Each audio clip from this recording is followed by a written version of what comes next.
heavens above us, right into the stardust.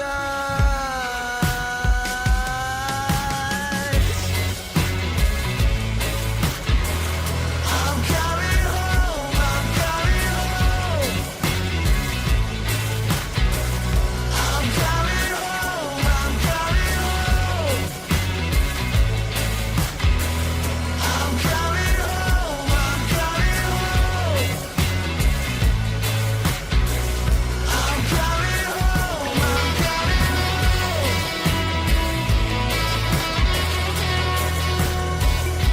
home.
Sometimes you got to get back to your roots. Remember where it all started. Is it all a fever dream?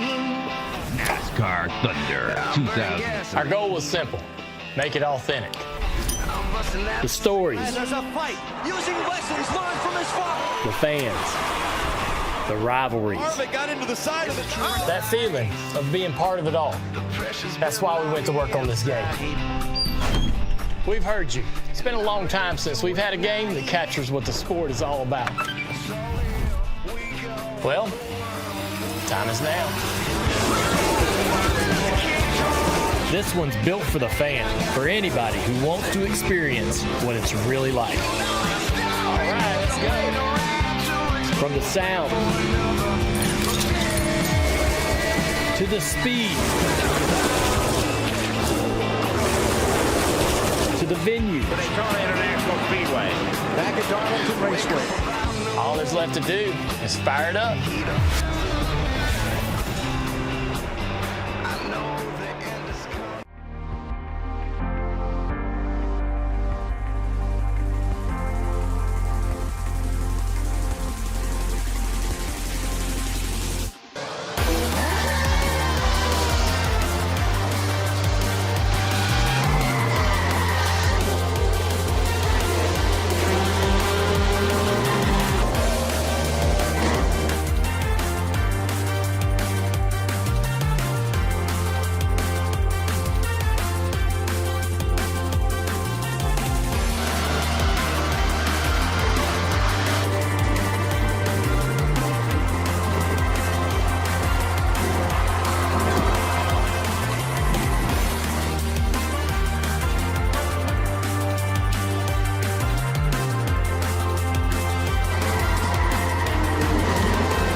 At Michelin, we don't just race for medals. We race to test, to learn, to find answers, to discover innovative ways. We race to take on challenges, to overcome technology limits, to improve the way we all move, to make possible what is not. No, at Michelin, we do not race just for glory. We race for change.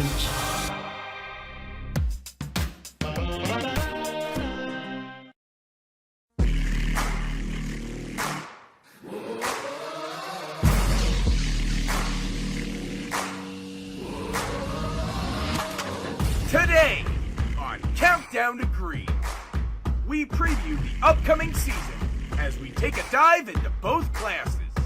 Robbie Foley takes us on a lap around Michelin Raceway, Road Atlanta. And we take a look at IMSA joining iRacing Arcade. All of that and more, coming up on Countdown to Green.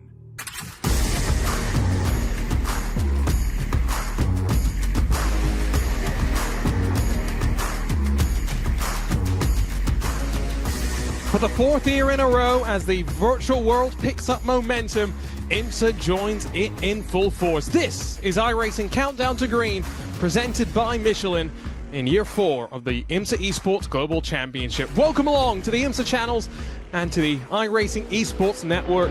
Qualifying underway right now, watching the Porsche Coanda Esports 963 dive down through the final corner at this glorious Michelin Raceway Road Atlanta. Sun setting as we get ready to go racing into the night. Arjuna Kankipati joined alongside by Joey Atterbury once again, but by Reese Gardner for the first time. And Reese, I know you were excited. Was it hard to get much sleep last night down under? Well, depending on the way you look at it, I actually napped from about 5 p.m. to 9 p.m. in preparation for this one. It's just gone past 2:46 a.m. here in Perth, so I'm in it for the long haul. I am energized and I am excited for the first round of this fantastic championship. And Joey, great to have you back. Last year was great. We returned with, for the most part, the same cars, just one change in GTD and some new teams, but a lot of returning faces as well. Yeah, very similar type of story from what we had a year ago, but a little bit different too, with that little bit of a different schedule change as well, having a little bit of a GTD, GTP standalone event that we're going to get into a little bit later. So I'm really looking forward to the 2025 Esports Series here with IMSA. And before we dive into the super serious stuff, one thing that John Doonan highlighted in the State of the Sport just a couple of weeks ago was iRacing Arcade, which is coming on December 2nd on Steam. I'm very excited to grab that for my Steam Deck, hit it on the road while I'm at the IMSA season next year. Looks like a lot of fun. IMSA, one of the first partners that came on board. And Reese, I know you would like having some fun. Not everything has to be super serious. No, certainly not. If you enjoyed Circuit Superstars, you'll absolutely love this. Developed by Original Fire Games, creators of Circuit Superstars, but with real cars and tracks involved, including cars from the IMSA Sports Car Championships and the Michelin Pilot Challenge as well. It's looking like a fantastic game leading up to release. Consoles in early 2026, but it'll be coming in December on Steam. So gear up, make sure to get your copy. Just joining the whole suite now of iRacing Studio titles that you can enjoy across of whatever platform you are competing on. A lot of fun has gone into that, and hopefully some of our drivers will be thinking about putting their prize money into their purchase of iRacing Arcade. And this is where Joey, it comes down to the business. $25,000 split across the GTP and GTDs, and the team champions walk away with $5,000 when all things are said and done. Yeah, I mean, you covered it perfectly there. $25,000 in total prize pool between the two different classes. The champions, of course, walking away with that lion's share, $5,000 US for each of those first place championship efforts. And then it kind of gets split up, $2,500 for second place, $1,600 for third, and then you see it kind of goes incrementally down all the way through 10th place in the championship for both the GTP and GTD classes. And no entry fee either. The drivers qualified their way in either through an iRacing time attack or through the VCO Grand Slams. Joey touched on this, the split single event format coming up on November 23rd is going to take center stage. But before that, a trip to Sebring in a couple of weeks' time, a trip to Daytona to close out the season. But Reese, 75 minutes on the streets of Long Beach in a GTP machine, 75 minutes in a GTD machine rather, at the VIR Virginia International Raceway. It's going to be fun to split the classes up and for our GTDs to get a chance to fight for an overall win. Absolutely, and I think the GTDs will be grateful that they won't have GTPs trying to pass them in the concrete canyons of Long Beach. That's going to be quite the interesting round, and of course closing off the season at Daytona International Speedway. You know, we've been there so many times before, both in the real world and the sim world, and we know what to expect. Hard racing and slipstreaming all the way through. It's a fantastic schedule, the greatest hits of America's sports car races here. I've got to say, VIR, what a flowing track. I can't wait to get into that virtually. Let's talk about the first of our two classes that's featured here in the 2025 IMSA Esports Global Championship. It all starts with the GTPs, V6s and V8s across the four that we have on the platform, all putting out just shy of 700 horsepower, but of course factor in some of the hybrids as well. The Acura, BMW, Cadillac and Porsche entries represented in the series. 5 apiece, Joey, across the 20 cars. It's pretty cool to have all of these GTP machines in there. Of course, these are those prototype machines. Remember, these are the faster of the two classes. They are going to be ripping around here at sub 1 minute 10 around Road Atlanta. So it's really going to be interesting to watch the multi-class traffic. And of course, remember, these prototype drivers, extremely aggressive in the traffic. Our defending champions, not running the number one, but Williams Sim Racing, Chill Blast, Jaden Munoz, Matt Farrow. They combined to win last year in a BMW. And boy, do we have some drama at the very end of the season at Daytona with Max Verstappen missile into turn one. But Reese, I think this is maybe one of the foreign teams. And so we'll be curious to see how they get on in their Porsche. But BMW M Team Redline, got to watch out for Chris Lolland, who's done some racing with Verstappen of late in the real world, and the ever-fast double world champion on iRacing, Diogo Pinto.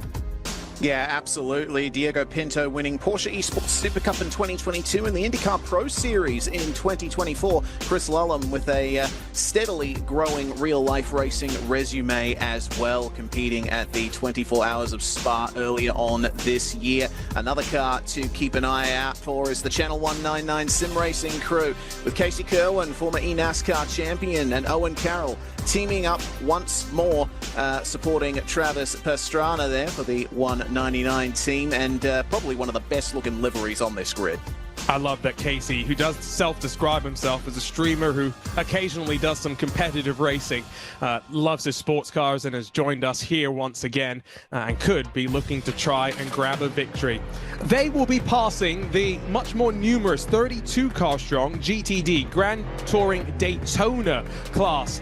They've got a whole mix of engines as they put out anywhere from 500 to 600 horsepower, depending on the ever crucial balance of performance, with a minimum weight of around 1,250 kilograms. The Aston Martin joins the fun for the first time, released on iRacing just a handful of months ago. It joins the BMW M4 GT3 Evo, the Chevy Corvette, the Ferrari 296, Ford Mustang, Lamborghini Huracan, Mercedes AMG, and Porsche 911.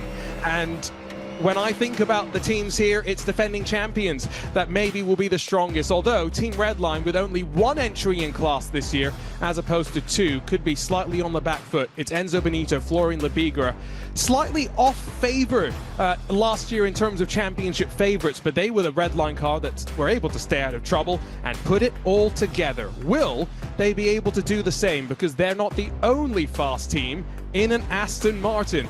We've got the Aston Martin Aramco Esports team joining us, but also the Scuderia Ferrari HP Esports team, Daniel Lafuente and Ollie Steinbraten representing them, Joey. It's going to be pretty cool to see this Ferrari HP Esports Scuderia car out there on the racetrack, the number 150, and like you said, driven by Daniel and Ole Steinbraten out there. And then also, like you had mentioned, that Team Redline car, I think the biggest difference is that make. They're in the Aston Martin this year, which is a completely different manufacturer than what we saw Team Redline in last year. And I jumped the gun. Here's the Aston Martin Aramco Esports team. Lasse Back and Ruben Paulino teaming up for the opening round of the championship. And those are two fearsome drivers in the world of iRacing, a team relatively new to iRacing, but F1 rivals.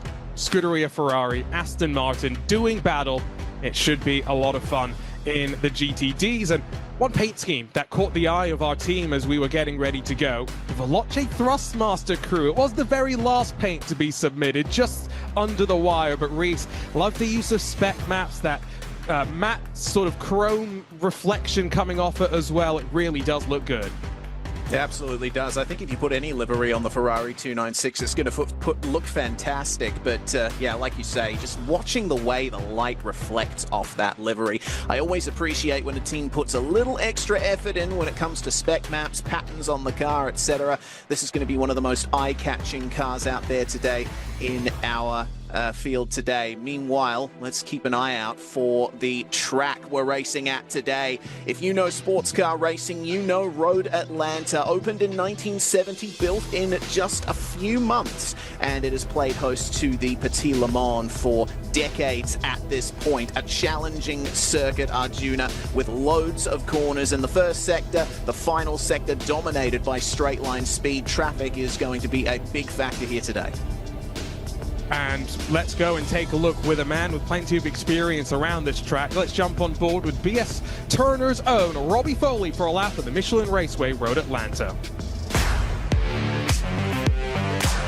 Hey everyone, my name is Robbie Foley. I'm a BMW M Motorsport Works driver and driver of the number 96 Turner Motorsport BMW M4 GT3 Evo and the IMSA WeatherTech Championship.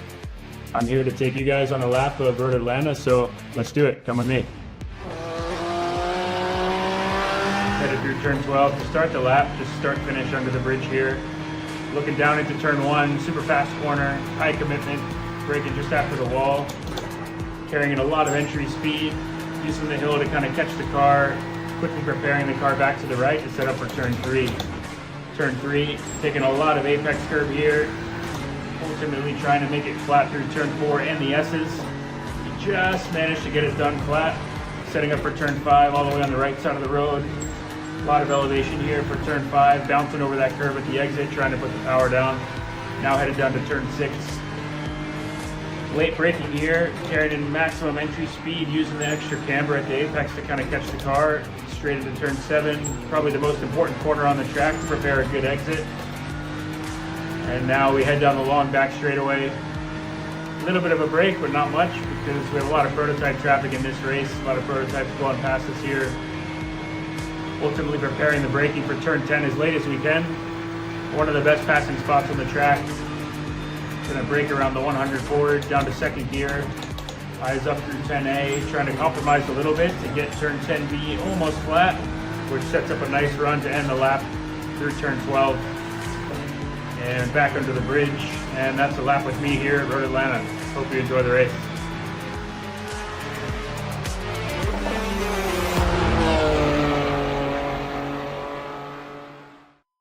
That lap brought to us by our friends at AMD. Thanks to Robbie for taking the time out of his schedule as well to jump into the sim. We've got a couple of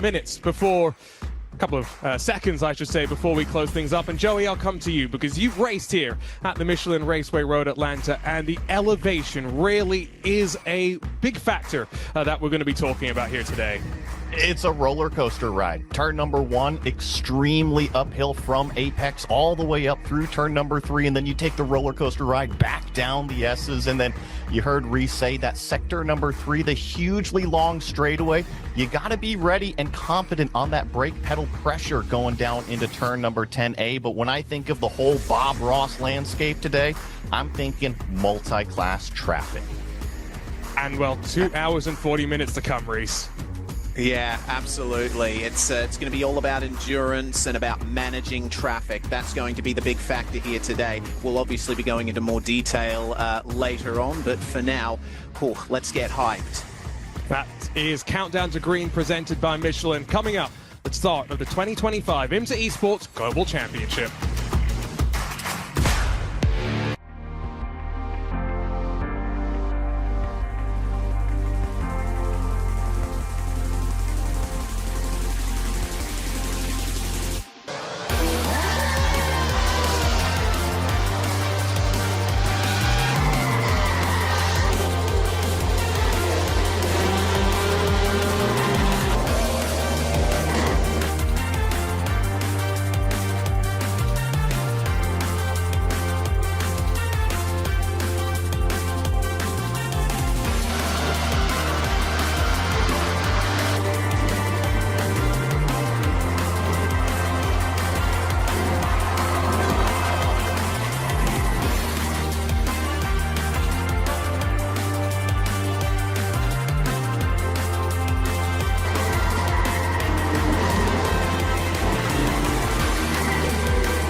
so I'll make it harder. Don't hold back. Galvanize.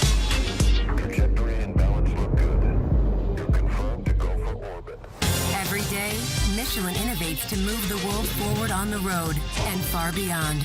Michelin, motion for life.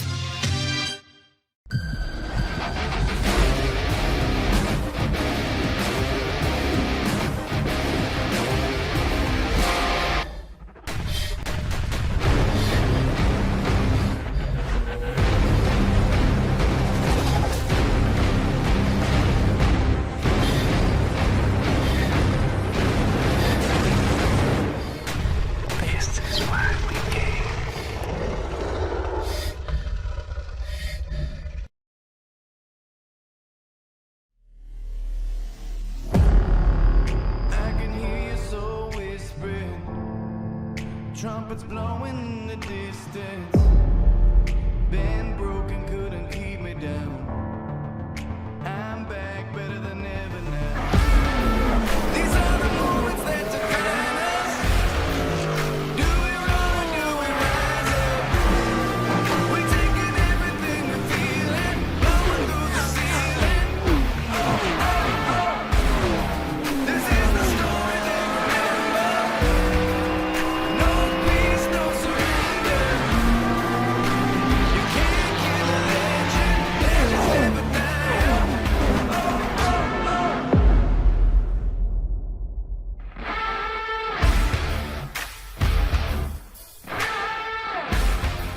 3 weeks since the sunset on the 28th running of the Motul Petit Le Mans, but it's time for the Michelin Raceway to come alive once again as the IMSA Esports Global Championship heads to Road Atlanta for the opening round of 2025. The 4th edition of this championship and the strongest entry list it has ever seen, with the biggest entry list it has ever seen. Arjuna Kangipati joined alongside by Reese Gardner and by Joey Atterbury. And Joey, it was great to have you join us last year. And like I said, bigger entry list, but stronger entry list as well. Yeah, a little bit different from last year, but very much a same story. And yeah, the entry list, what have we got? 52 cars here at Road Atlanta. I think about 20 of those prototypes, 30 plus of those GTDs out there. So I can't wait to see how everybody plays on the playground together today. Don't forget, you can join us in chat both on the IMSA YouTube channel and across of the iRacing Esports Network as well. All three of us will be looking to try and answer your questions. But Reese, the schedule's got lots of interesting surprises, no bigger than round number 3. Absolutely. Going to be 2 separate sprint events for round 3. The GTP is going to take to Long Beach and the GTD is going to Virginia International Raceway. Both races 75 minutes in length. That's going to give a chance to bring the GTs to the fore there. So let's see then how things are going to work here for the balance of performance here, Joey. A few changes from last season.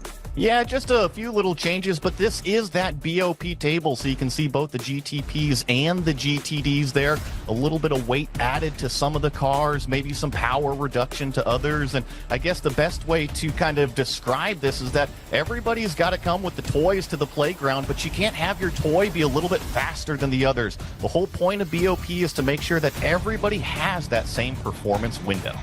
And the BOP brought to you by iRacing Arcade, the same BOP from Petit Le Mans, the iRacing Petit Le Mans, a handful of weeks ago. So you at home may have ran with this as well. Let's talk qualifying in the books and grabbing the first AMD Pole Award of the season.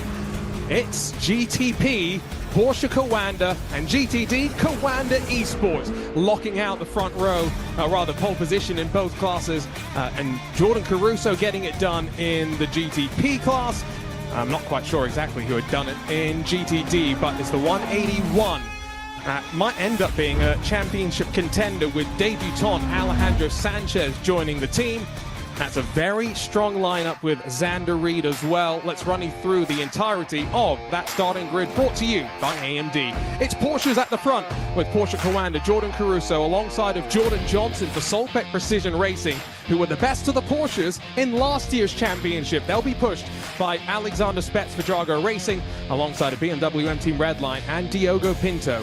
Jaden Munoz in the defending champion, number 5, Williams Sim Racing Chill Blast Porsche, is alongside of a sister car. The Williams Gaming Club, Moreno Surica, is on starting duties, with 7th going the way of Eduardo Leo. Watch out for the second of the Team Redline BMWs, with Solpec's second car, the Virtual Mindset Machine, piloted by Robin Schwank. Edge of the top 10 for Apex Racing in their Cadillac, as the Eagles sing for Casey Kerwin in the Channel 199 Sim Racing Machine. David Adam for Maniti Racing will line up in 11th. He's got the best of the Acuras for company in 12th position, CrowdStrike Racing and Loic Rabier.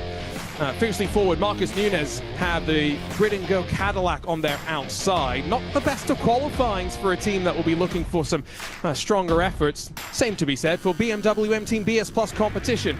Dominic Kaufman all the way at the back alongside of Maniti Racing, CrowdStrike second car, and then Grid and Go's second Cadillac as well. One final row, big 20 car grid. And Tamas Shimon for Shezha Esports has got Coucher Team, the Spanish outfit, rounding out the 20 cars in class. GTD, it is Alejandro Sanchez, freshly signed by Coanda in the purple and orange, and in the Corvette, Manuel Troncoso and the best of the Aston Martins will be alongside, while Johan Hart in the Ford and Benedict Vida in the fiercely forward Lamborghini make it 4 different manufacturers inside of the front 2 rows. Tristan Iglesias matches his teammate at the front of the field. He's got Sam Ward to the outside of the BMW for Team PVZ. Enzo Benito, defending champion, Team Redline, 7th for them. Hugh Barter, Drago Racing in 8th position in their second Aston Martin. Scuderia Ferrari HP Esports, they're alongside of Williams Sim Racing Placey, while BS Plus Turner and the Mahler Racing Team, both ran by BS Plus competition, are on row number 6. 13th, and hopefully not unlucky for Cody Death and the Veloce Thrustmaster Ferrari. Altitude Free Esports and James Baume are in 14th. Door and Fiercely Forward are rounding out the halfway pack of this class, with the French Alex Gall for the Apex Racing Team, alongside of Lasse Back, buried in the pack for the Aston Martin Aramco Esports crew. EMM Esports, the Lamborghini, is in 19th. Jano Cox in 20th for gridandgo.com. Isaac Price, Guillaume Levesque, Kevin Ellis Jr. and Daniel Ola. That's the top 24, and some big names down here. Keep an eye out on Virtus Pro as Ellis Jr. joined by Dara McCormack as they try and charge their way up through the field. Shezha Esports, their Porsches in 25th. Simufy rolls alongside of Windward and EMM just behind them. Mag Performance in the Ferrari. Aditis Racing by WSR. That's the top 30, and now just 2 more at the tail end of our 52 car field. Impulse Racing by GTU and WSR Esports. We are behind the pace car, and Reese, here are our Michelin keys to the race. Yes, well, the first point is a pretty obvious one. Endurance, not a sprint. We've got 2 hours and 40 minutes worth of racing to come. Make sure to play your cards right, especially when it comes to the traffic. The entire first half of this track is nothing but high-speed sweeping corners. And so if you catch a pack of GTs as a prototype, you will need to take your time and be safe about it. Apart from that, strategy is going to be a consideration in the early stages, but I think once we start getting things all mixed up, we're going to have to throw out the math and race, especially with the possibility of rain coming, Arjuna.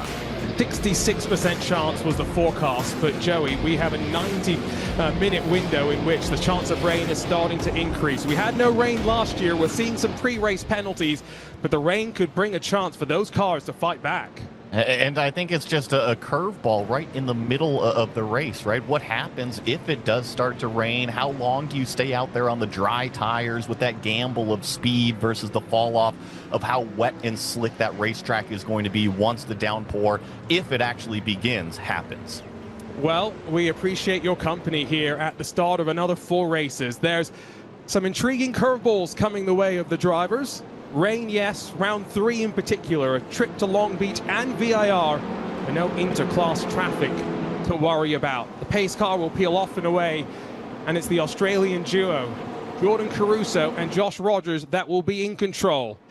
It's the start zone that they enter to as the clock starts to tick, and the Porsche at the front gets things going for the first round of the 2025 IMSA Esports Global Championship. A big jump and second slots in very nicely. A big wiggle for Alexander Spetz, who throws it off the road. Just about on cold tires, able to bring it back under control as they crest over the top of turn 3 and single file surely slingshot down into the S's for the first time of asking.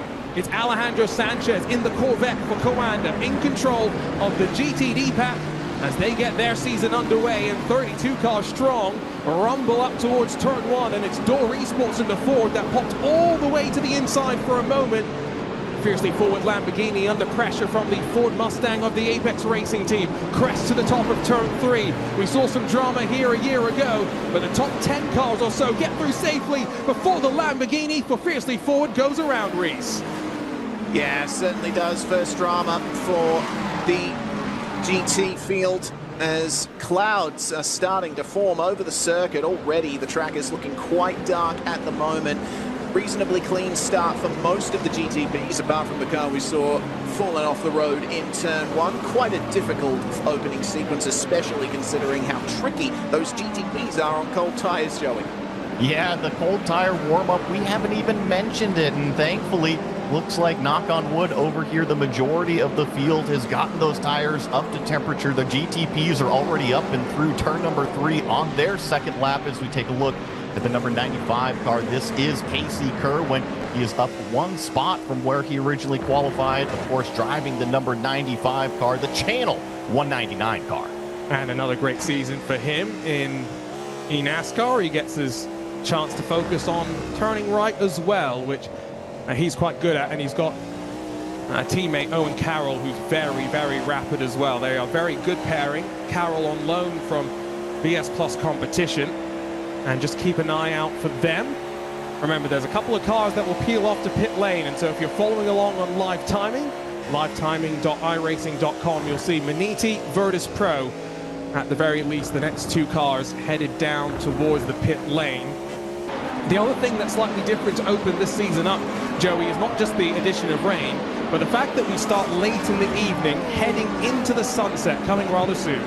Yeah, you've noticed the sky is starting to turn a little bit darker, and so those headlights are going to become more and more abundant throughout the race, and I think that just kind of adds to the treachery of the potential of rain, right? Rain in itself is kind of dangerous, right? It's always slippery out there on the racetrack, but then you add the sun going down. Oh man, it is a whole lot of factors for those drivers to kind of handle while performing at the maximum. And that's where our live race control team's going to come in, especially when the traffic starts to be a factor. Our race leader already clear, 2 seconds to the good. Race leader in GTD, only 8/10 clear. Let's take a look at the replay, figure out what some of the various incidents, Reese, that have been unfolding on the opening couple of laps of this race. Yeah, so incident here in the GT classes. I believe this might be the issue for the Lamborghini that you pointed out. Oh, contact with the Mustang there at turns 10A and 10B. Very popular spot to try and send it up the inside, but it's a little bit faster than it looks. You do need to be well alongside the car you're trying to pass if you want to get the move done cleanly there. Fortunately, it seems no other cars involved for the moment. Our leader in GT out to a runaway lead, about 2.4 seconds as things stand. It was Door Esports that slipped off the road. That's the same Lamborghini that had gone around on that opening sector, so not the easiest of starts of the race for Fiercely Forward, as second still under pressure here. Now almost 3 seconds the advantage, and this is going to really mean that Jordan Caruso is going to be able to attack the traffic, which he's coming up to the back of right now. So he will get free rein here, Joey, to kind of slip his way through, not be that aggressive. Jordan Johnson, on the other hand, with Diogo Pinto breathing down his neck, is going to be thinking every opportunity, how can I pick my way through without getting race control involved? Oh. Well, you know, you say that, but our leader just had an incident in the GT traffic our first time around, so Jordan Caruso is actually going to give up the lead. Jordan Johnson in the Solpec Precision number 60 is now your new race leader. And Arjuna, this all happened down to the turn 10A break zone. Jordan was getting in there trying to get it past as many GT cars as possible, but unfortunately just came into contact with one of them.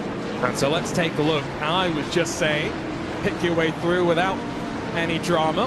It's on the Sinufied Porsche. Oh, just a little bit of contact and then stacks up as well. But he gets lucky, Reese. He gets turned back straight.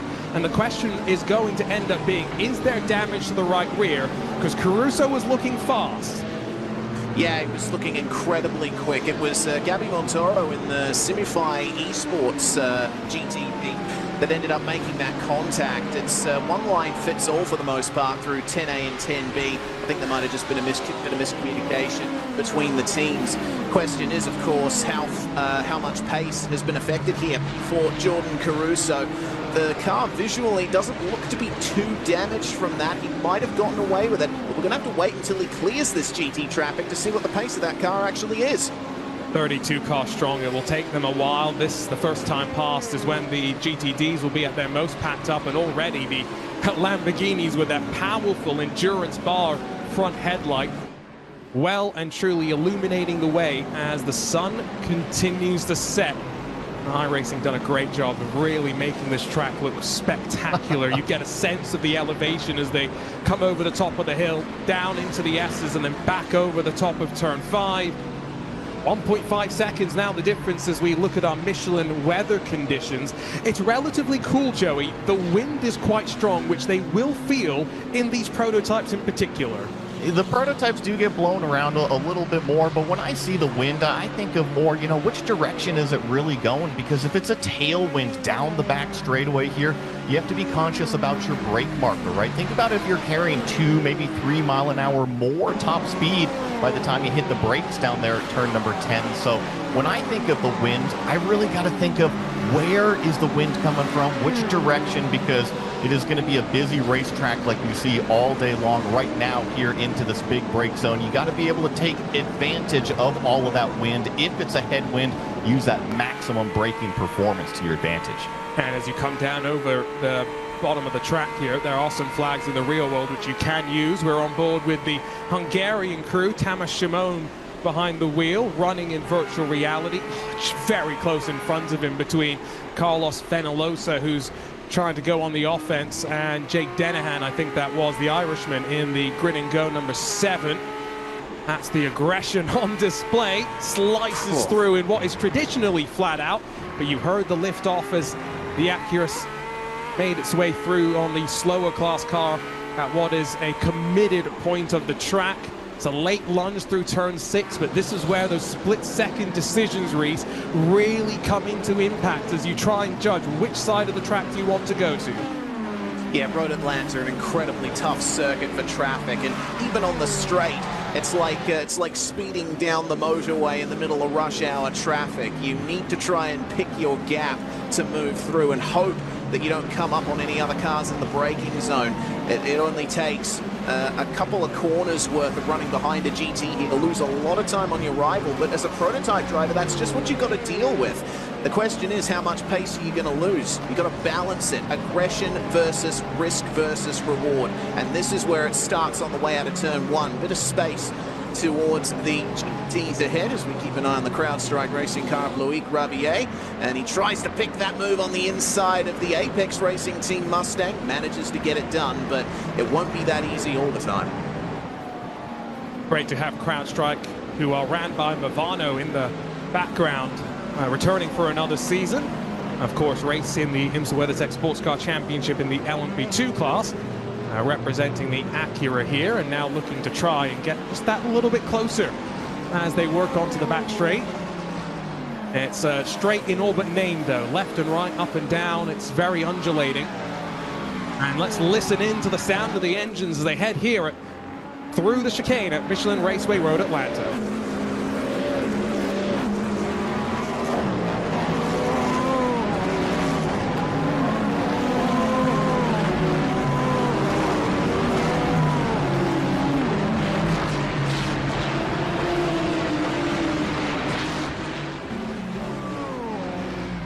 So Alexander Spetz continues his recovery. He's into 15th after dropping out of the opening corner, running in 3rd. Eyes on the fight for 4th. In GTD, though, where Sam Ward and the best of the BMWs is not far off of Hugh Barter, who brings with him experience in the real world, Joey, racing in Formula 3, Formula 2, but one of the handful of Drago Racing drivers that come now in from the real world over to the virtual world. We always kind of talk about that sim to reality bridge and kind of all the doors that it can open inside the real world. And like you said, Hugh Barter kind of putting that on full display. Here he is in this Aston Martin GT3 car. If you guys are unfamiliar with this one, this is a relatively newer platform, especially here on iRacing, but this is the newest GT3 machinery from Aston Martin. And of course, we've got that Team Redline car also out there in one of these makes as we ride on board here with Hugh, going down the back straightaway, doing about 160 miles an hour, maybe just over 160 before you jump on the brakes. And it's actually that second apex right there, turn number 10B. That's the most crucial one. You got to be able to put the power down because it is flat out all the way up and over the hill through start finish before you got to breathe down here for turn number 1. You have the support paddock on the left-hand side as you fly down that main straight. You've got the main pit lane on the right-hand side as drive-through is confirmed for the 111, involved on the start up through turn 3 and then dive down at turn 10. An eventful opening lap for the Fiercely Ford 111. Great qualifying effort from Benedict Vida, but not a great way to start the season off, Reese. No, certainly not. To be one of the first teams to be pinged by the stewards for a driving infraction. Hopefully they'll be able to recover from that one. The car that they ended up hitting, the Door Esports machine, is all the way down 28th position in class in the hands of Damon Woods as we check out Jordan Johnson here, taking the wheel of the Solbeck Precision Racing number 60, falling to the lead after the problems for the Porsche Coanda 91, but my goodness, the lineup for that Coanda 91 is incredible. It's actually a double sub for this first round. That number 91 was registered with Charlie Collins and Elvis Rankin as the drivers, but we got Jordan Caruso and Josh Rogers providing an all-Aussie assault. Both of them past Porsche Esports Super Cup champions, so you know that they've got results to back them up, and see how much they are gaining through turn 6 and 7. Well, and I thought he was going to get a good exit there, but Jordan Caruso not able to get as much of the power down on Jordan Johnson. As you listen in, engine sings out, hybrid at work.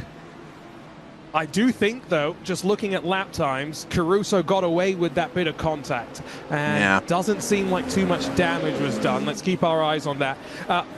Other points I would make on that lineup as you take a look at Johnson bottom left, the Ohio native, Caruso on the right, is both Caruso and Rogers, Reese, aren't actually in Australia right now. They're both racing from the Porsche Coanda hub in Germany. So they are in person, which does allow them, you know how it is. It's always better when teammates are in person. Yeah, exactly. Both Caruso and Rogers did start their careers in Australia, but they moved to Europe to take part in the more global competitions and provide and have the support provided to them from the Coanda Sim Sports Centre. You can see that the left monitor there for Caruso black at the moment, so we'll wait and see where Josh Rogers pulls into this. He'll be very close, monitoring the situation here. We'll have to think about minimum and maximum driver times at some point here as well. It's a minimum of 45 minutes in the car per driver and a max of an hour and 55, I believe. So they'll be in close communication about that for sure. Yeah, and with the way that the fuel window usually works in these 2-hour and 40-minute races, that's not a big factor, the drive time. Drive time for the 75-minute sprints is just 5 minutes as Caruso look to the inside. If you want to learn more about this championship and maybe how to join in 2026, well, head to iRacing.com/IMSA-esports to learn more today. Qualifiers for this will run as part of a public time attack qualifier or by winning one of the broadcast splits of the VCO Grand Slam. So it's available for anyone in the public, no matter your I rating, technically, to qualify your way into.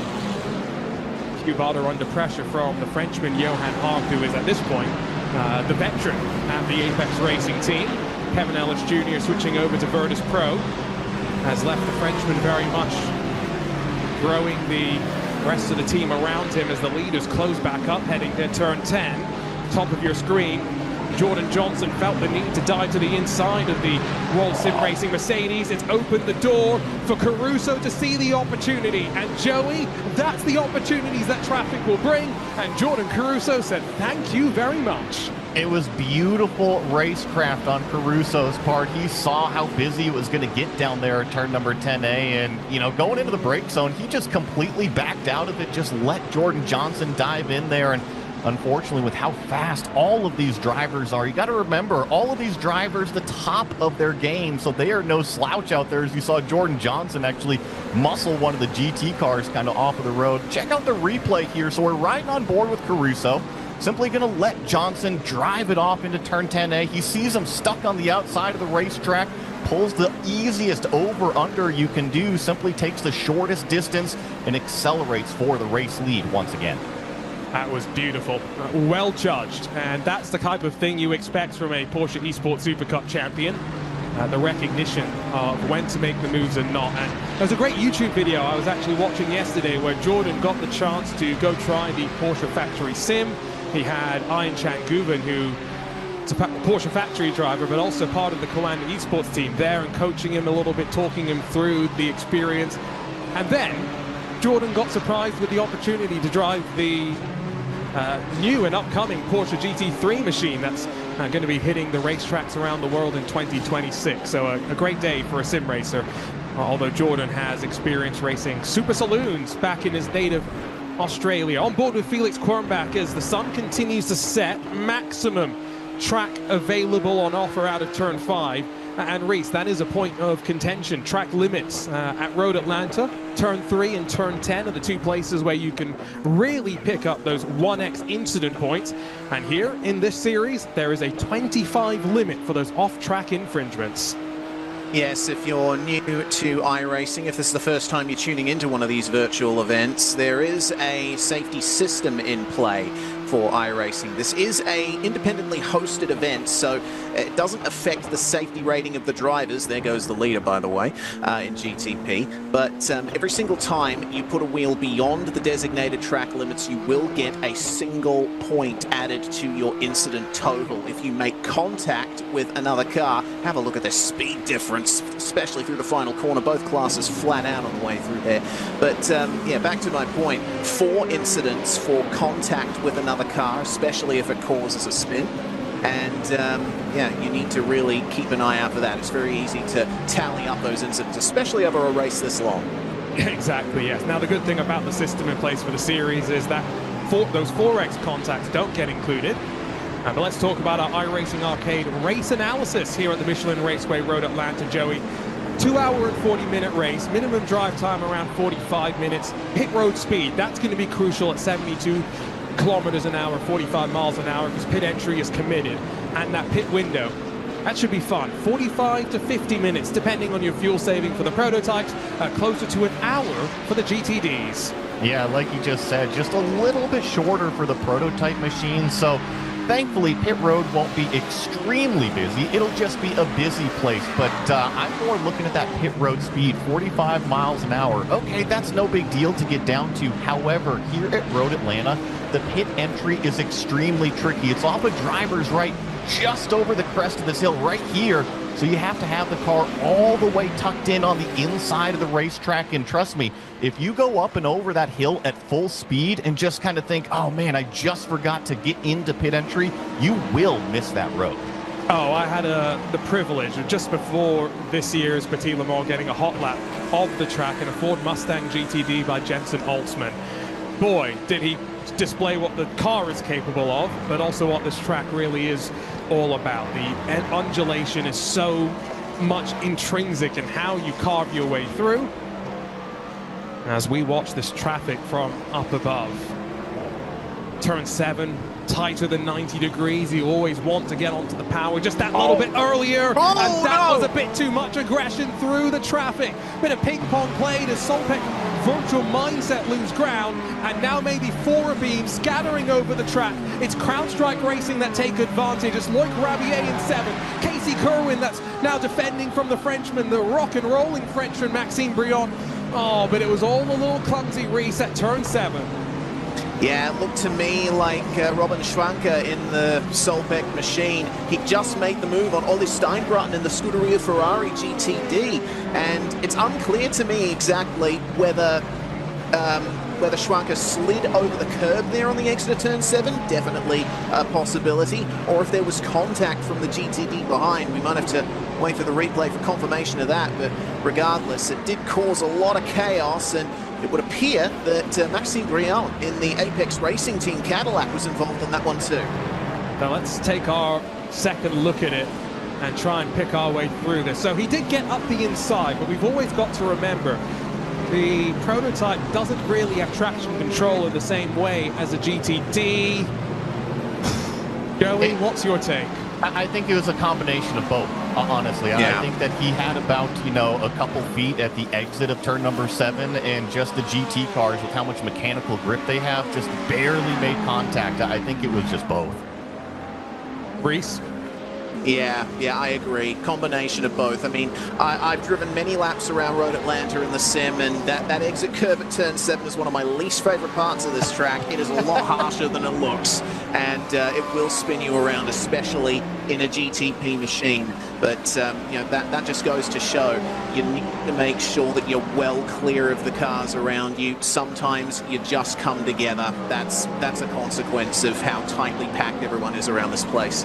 And Arjuna, I'm just going to pick a bone with Reese real fast. He might say turn 7 is the worst curve. I think turn 5 is the worst curve here at Road Atlanta. That's my specifically that exit curve. Well, okay, so this is the difference between a real-life driver and a sim racer, because the sim racer is like, give me all of that exit curve at turn 5. The real-world racer is like, well, at turn 7, it drops off on the exit, so I'm never going to really go that wide.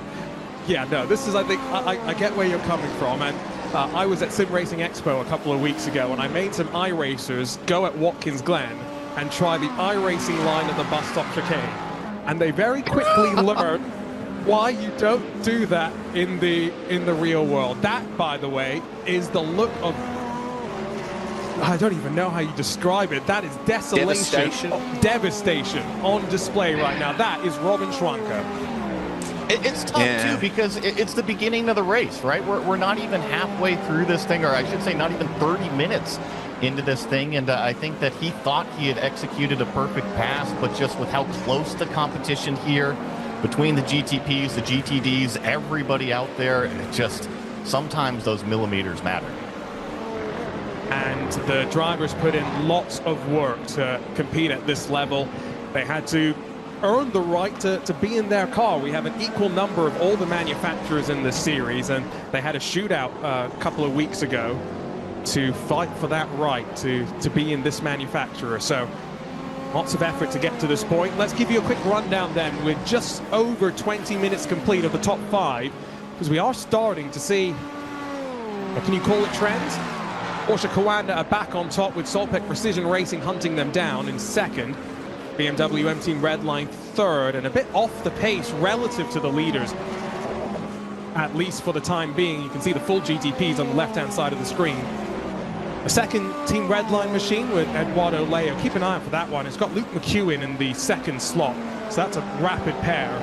They're just in front of defending series champions Williams Sim Racing Chill Blast, that sit in 5th.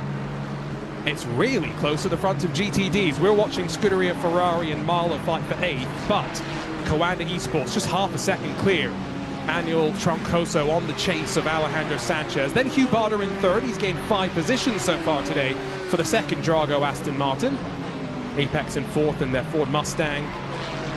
Team PGZ in 5th in their BMW. It's still very, very tight. And Reese, we aren't anywhere near the sun setting, and I've been keeping an eye on the weather forecast, just hoping and praying that there's something coming. 37% chance of rain in about an hour's time. Yeah, so keep a close eye out for that. Sunset shouldn't be happening for quite some time. Still plenty of light out there on the track, even though it does look pretty dark out there. The drivers at least can still see where they're going, which is a plus. But the sky is getting more orange and darker as time goes on. I tell you what though, when that rain eventually comes, if it does indeed come, it's going to be so treacherous out here. Looks like the race for 12th in GTP really going off at the moment, and there's technically 6 cars involved in this battle at the moment. The Grid and Go Esports, number 8, leading this one with Leslie Caspers at the wheel, chased down by the fiercely forward number 11, Marcos Nunez, at the wheel of that one.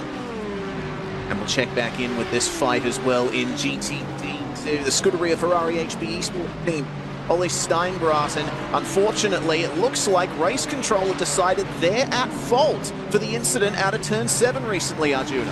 Well, I mean, I think we can all kind of see the argument. Yes, the prototype gets a poor exit, but it's there, it's on the racing line, and not an ideal start for a team that made one sole appearance at Daytona at the end of last year's championship, but they had a registration issue on the start of the race, and now the Mahler Racing Team and Rainer Talvar will tip them into the gravel on the exit of Turn 6 and pile on the misery, Joey, for the Scuderia Ferrari HP Esports crew. I think that the team is frantic behind the scenes right now to record that turn number, the car numbers, the incident, everything about that, because I thought that might have been a little bit over ambitious from that BMW down there into turn number 6, and especially if they were aware that the Ferrari is already going to be getting that penalty, it seems a little bit even more over ambitious.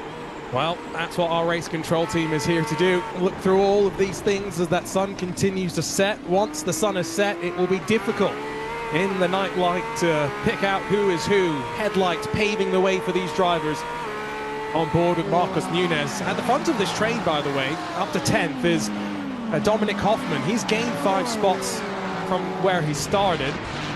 That's the car that won the final round of last year's championship. Big move from the Cadillac at the top of your screen, but keep an eye on the replay, riding with Talvar here as that Grid and Go Cadillac's now slow. The Irishman Jake Dennehan's had an issue, and Reese, here's the look and the send into Turn 6. Yeah, I mean, as we say down in Australia, the move was not on. It looked like he would have had to back out of that, but it's very tempting to fire it up the inside at Turn 6 there. It's got a good amount of banking to it, so you can carry a great deal of speed through it, especially if you stick to the inside. But Rainer Talvar, I think, might have had to be a little more alongside for that move to make sense. And, well, maybe also it got that notification that the Ferrari was going to get penalized, and maybe a bit too ambitious as a result. This is the first of the 2 BMWs for Redline. This is the official BMW M Team Redline entry, with Diogo Pinto currently behind the wheel, but paired up with Chris Lullum, who has had a blockbuster 2025 in so many ways. Raced last year in Radicals in his home country of the UK, or home region, I should say. But Joey this year burst onto the scenes, racing GT3s in Europe, and of course culminating in that memorable weekend at the Nordschleife, which was probably the most watched Nordschleife Landstracken Series race ever, where he shared a car with Max Verstappen and went on to win as well. Yeah, you know, Chris kind of gets overshadowed from his superstar teammate in the real world, but yeah, you got to remember it is a team sport. Max does not win without Lullum out there, so Chris is doing a fantastic job taking all of his sim racing knowledge out into the real world as we check a look at the Visceral Esports car. This is Isaac Price in this Lamborghini in the number 144. This is a pretty cool paint job on this thing. I always like how sharp the Lamborghinis are, right? The GT3 cars are always kind of developing their aerodynamics, but one thing that Lamborghini just kind of as a manufacturer has stuck around is how aggressive their look is. Now, if only... Sorry, I'm just enjoying the V10 scream. If only they would keep the screaming V10 for the new GT3 car joining us next year, the Temerario, at a handful of teams, including FAF, in the IMSA WeatherTech Sports Car Championship, will be campaigning from Sebring onwards. I did wonder, by the way, what's going to happen with some of these machines, but a penalty that inflicts the other Grid and Go machine, not the one that was slow a couple of moments ago. This is the number 8, Wesley Caspers, on driving duties. Contact with the 118, so that is the second of the Coanda cars. Tristan Iglesias still holding on to 6th position through all of that, but that drops them to the tail end. This is what happened to the other of the Grid and Go machines, Reese. They are having a wild start to the season. Yeah, that they are. Big dive at 10A and 10B, but looked a bit clumsy there, and the car they were attempting to pass had the inside for the next corner. That's another consequence of 10A and 10B. You know, it is a chicane, and so it does provide a good overtaking opportunity, but it's a lot faster than you think, and you can carry a lot of speed at those apexes. There's many times I've seen battles decided there with a pass on the outside. Usually, you can stick it up the inside at the second apex and get the move done, but then you got to worry about the run down to the start-finish straight. It's such a difficult sequence of the circuit. Coming up on about 40 minutes complete when we cross the 2 hours to go mark. That puts us right on the cusp of, well, A, driver time being complete, but also pit window, at least for the GTPs. Probably a little bit further before the GTDs come in. Jordan Johnson, let's give him a shout out. Qualified in second and has been running his own race now after Caruso made the pass back for the lead. Left the Apex Racing team earlier this year, had the confidence to say that, you know, maybe something else is right for me at this time. And after his experience in the Prodigy Racing League, of course, sending sim racers and turning them into real racers, unfortunately came to an end. He has only seemingly grown his confidence and ability as part of this number 60 crew. He's got Garrett Berry joining him for this race, but Aaron Full is the traditional full-time driver for this machine that could end up being one of the underdogs, the dark horses, Joey, I guess is the way you would describe it, although I think that's maybe unfair to Saltpeck, because again, they were the best of the Porsches for much of last year in this GTP class. Well, you know, and I know Jordan Johnson, you know, from some other series as well. He competed in our Roush Pro series in the prototypes and won that as well. So Solpec Precision, Jordan Johnson, always fast out there. Is looks like the penalty for the number 110 is officially handed down. Remember, we saw him make contact with the Ferrari going into turn number 6, just this next corner on the racetrack. So evidently, race control has caught up with the 110. Justice was swift and ultimate. And a big shout out to the team at IMSA's race control, by the way. We have one of them joining our virtual race control team this season, but their entire processes have helped us grow what we do here in the IMSA Esports Global Championship. I think it's about that time that we stop the talking and we turn up the sounds of the engines and sink in this golden hour sunset at the Michelin Raceway Road Atlanta. Glorious view on board with the roaring Mercedes for Additus Racing by WSR. Let's take in this Michelin onboard view.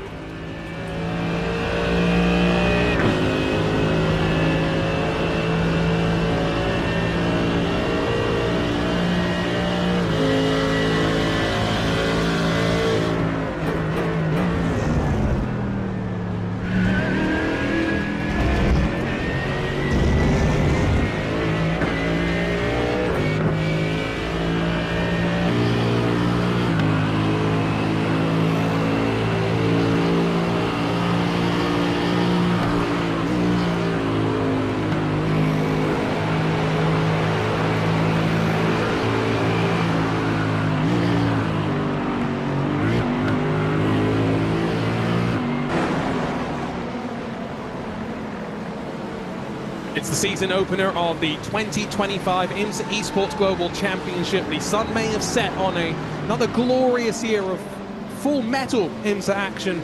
It's just a chance for the virtual scene to take center stage. Arjuna Kankipati alongside of Reese Gardner and Joey Atterbury in the IMSA Esports broadcast booth, as our field of 52 starters is still left with 51 running machines, Reese, which is quite remarkable to see. The largest ever field that the series has ever seen, and just the one retirement, and we saw the look of desolation on the face of Robin Schanker in the Solpec Virtual Mindset machine slightly earlier.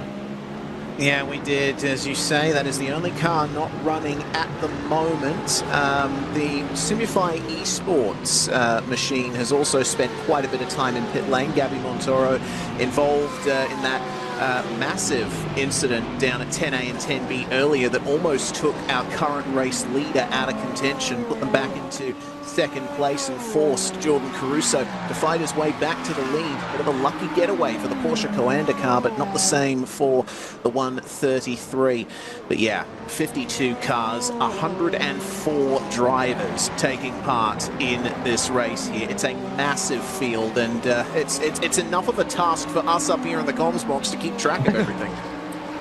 Yes, and which drivers are participating from round to round. We have more excitement coming up on November 16th, which will be the second round of this championship. We will have the debut of the IMSA Esports LMP3 Challenge.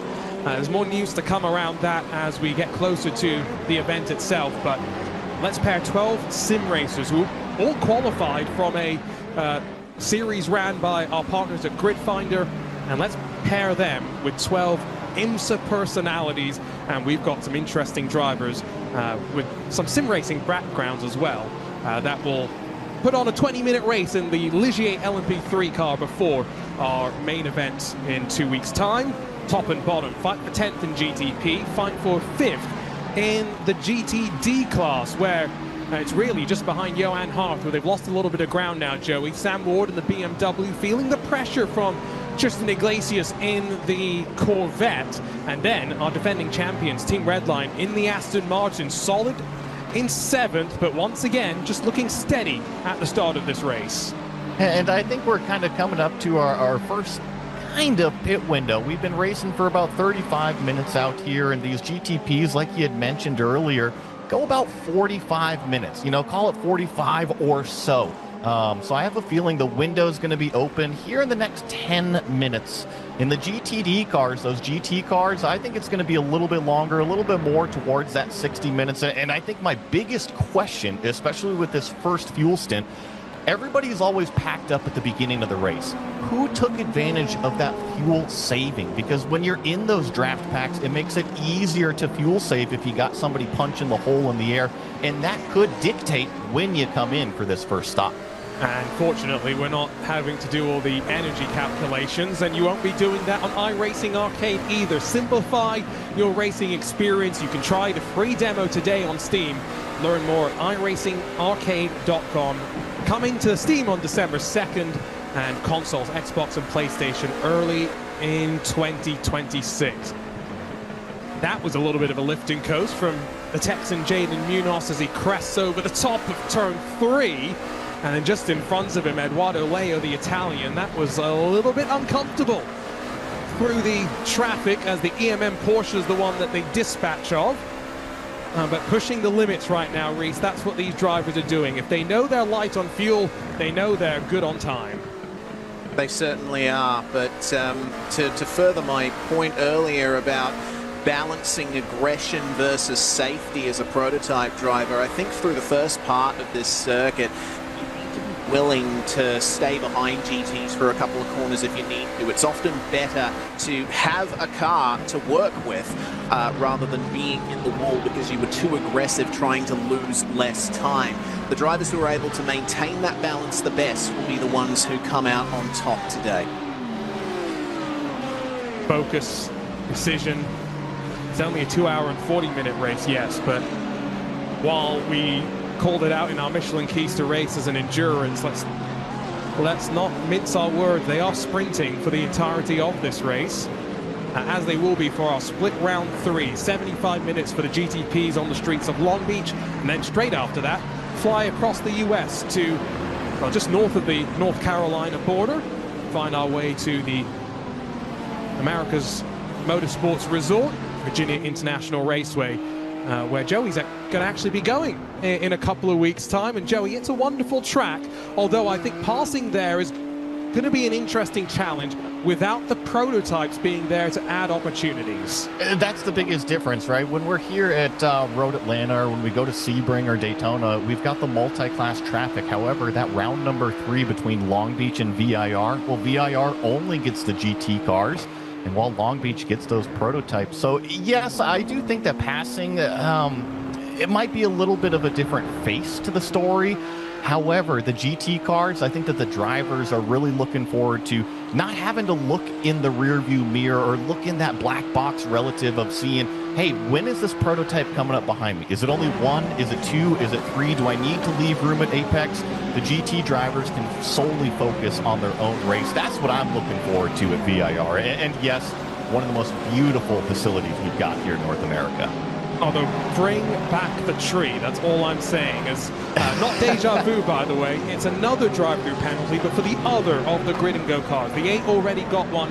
The 7 now gets one for the bit of contact at hand with CrowdStrike Racing down at turn 10 slightly earlier on. Great exit there from turn 5 in the fight for 10th in GTP as Alexander Spetz, who's already cracked his way back up into the top 10, pushes Dominic Hoffman onto the outside curve and almost into the grass, but both handled that situation well. They're in effectively identical BMW M Hybrid V8s. Only difference, the setups that they brought on the car, and maybe the amount of fuel that they've got left remaining, maybe the energy at play as well. Spetz on the inside doesn't fight that one at all, and that was beautifully judged on both sides, although I thought that was really just traffic playing its part. Down under the Fox Factory Bridge to the final corner with some slower class traffic in front. Spetz is going to have to slot back underline, and Reese eventually concedes. Yeah, man, Dominic Hoffman must have his heart rate sky high at the moment. He's been battling for a number of laps now to make his way past Alexander Spetz there. It's not the first time he tried it around the outside of 10A either. It's good to see that he finally managed to get that done. And now with traffic coming into the play here in the twistier parts of the lap, he's managed to get himself nearly a second over the car, but that gap is going to ebb and flow as time goes on. Often you'll gain time in one spot, and then a few laps later you'll have the flow of traffic come up against you, and that may very well bring the chasing car back into contention. Alexander Spetz will certainly be looking for that kind of opportunity. He's going to have clear air for a moment here down the back straight, but Dominic Hoffman is going to find his way down to 10A and 10B with no one in front of him. He can maximize his line on the way in, just in time to come up on the Apex Racing Team Mustang. And this part of the circuit is where I would not want to come up on a GT if I was a prototype driver. It's very difficult to alter your line there, as the Apex car actually caught the grass there. Yeah, I certainly don't envy the GT's position here. They have less mechanical grip, less aerodynamic grip than the prototypes do. And they can both take that turn flat out, but the GTs have to be way more precise. It was something brought up in the driver's briefing, that corner in particular. If we saw this, I'm going to throw Elvis Rankin under the bus. He tried to go around the outside in the first hour of the iRacing Petit Le Mans a couple of weeks ago. It did not end well for him, and I reminded everyone in the driver's briefing, let's not try that. Things are going decently so far for BMW M Team Redline, although now 11.2 seconds off the leader as Jordan Caruso continues to wind things up. Let's head down to Chris Lolland, standing by with our own Joey Atterbury. Yeah, standing by here with Chris, of course, driving this number 33 paired with Diogo Pinto. How anxious are you to get into this race car here in a little bit?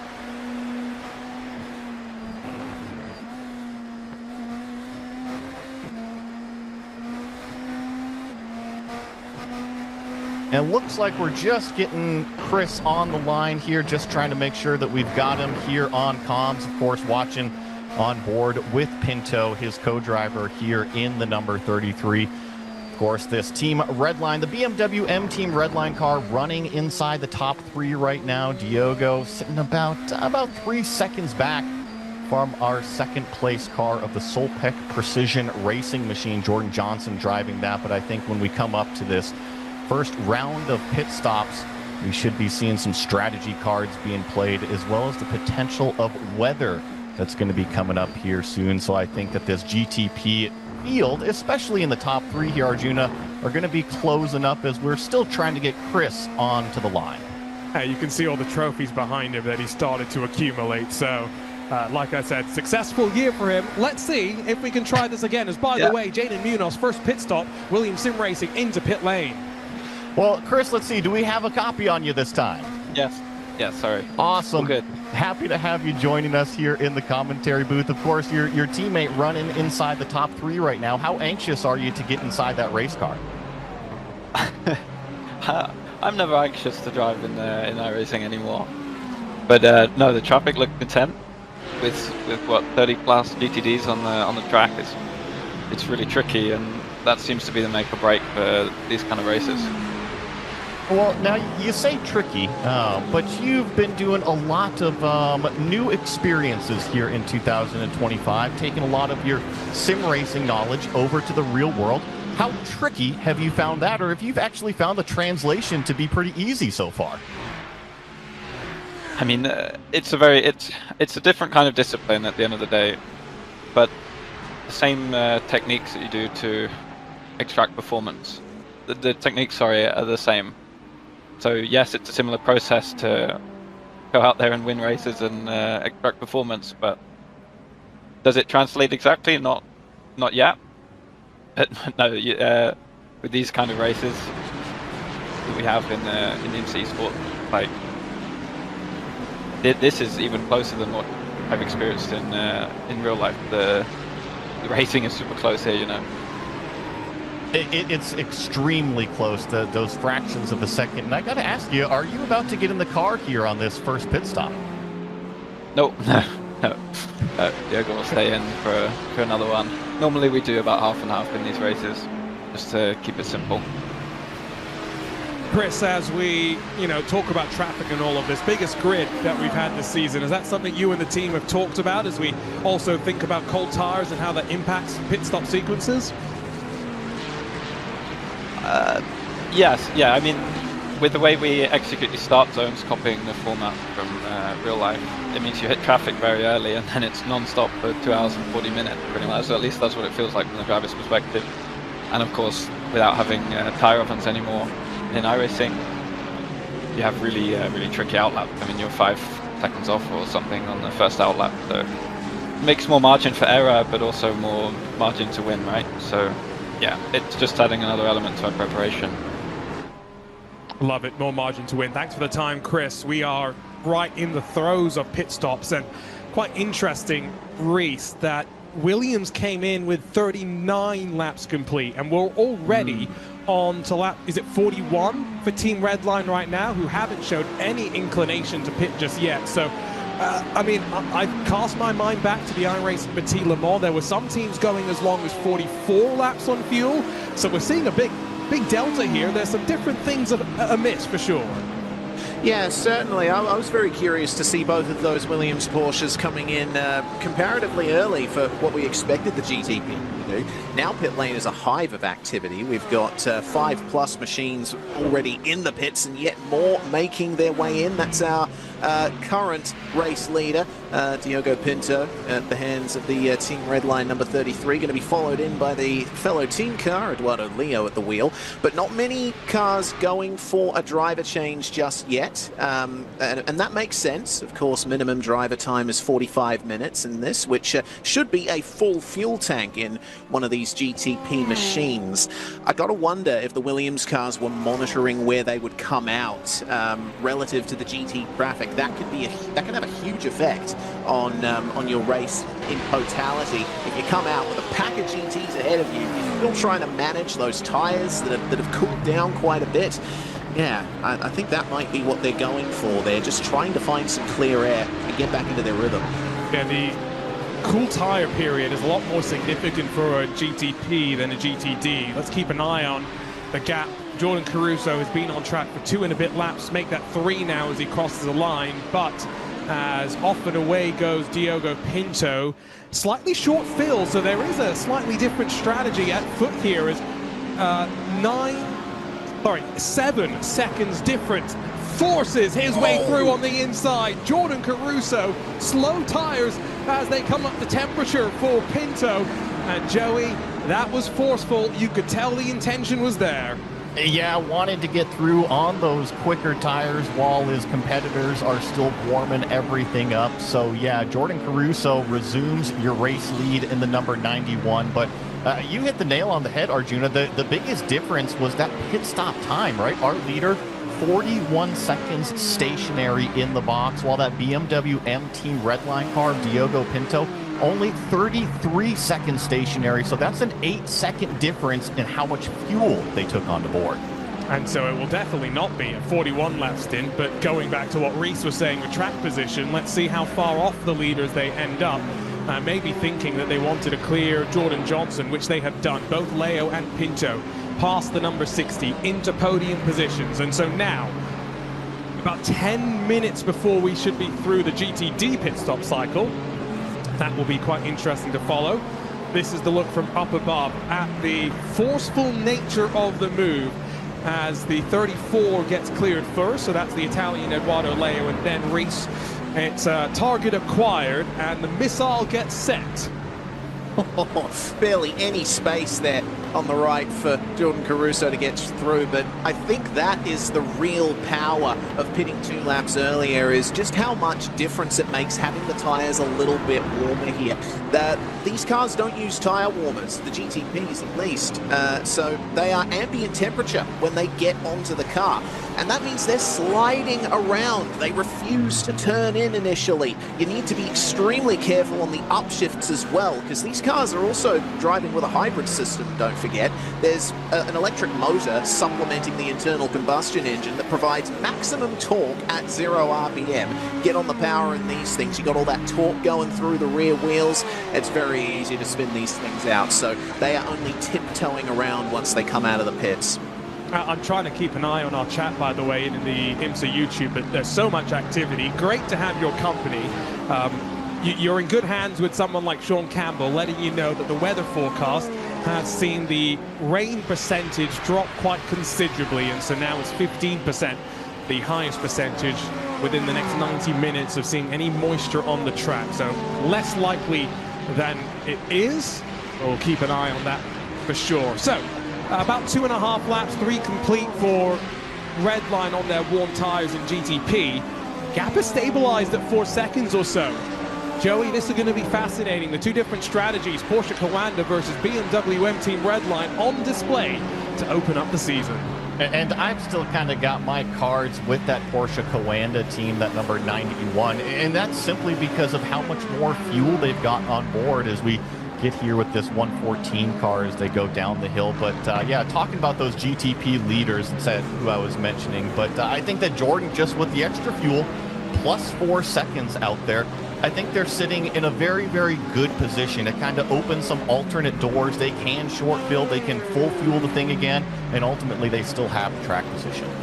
GTD should start to see some takers to pit lane within the next couple of laps, as there is a slow car on track. The CrowdStrike number 3, Loic Rabier, gets involved, and that was the best position of the Acuras so far today. So we'll be quite curious to see how things went wrong for a car with an engine that was really meant to go racing in IndyCar, and a car that's going to see some development in the off-season. And when it rolls out to Daytona for the Rolex 24 in January next year, should be some evolutionary upgrades based on some of the news coming out from the real world. Take a look at the replay on the bottom here, and Reese, you'll pick through what happens to that bright red Acura, the number 3. Yes, indeed. So Loic Rabier sees the Corvette ahead of James Bomey in the 121 for Altitude Freedom Esports. Move made up the inside, maybe a bit late, and it seems that the Corvette was willing to keep its position on the inside.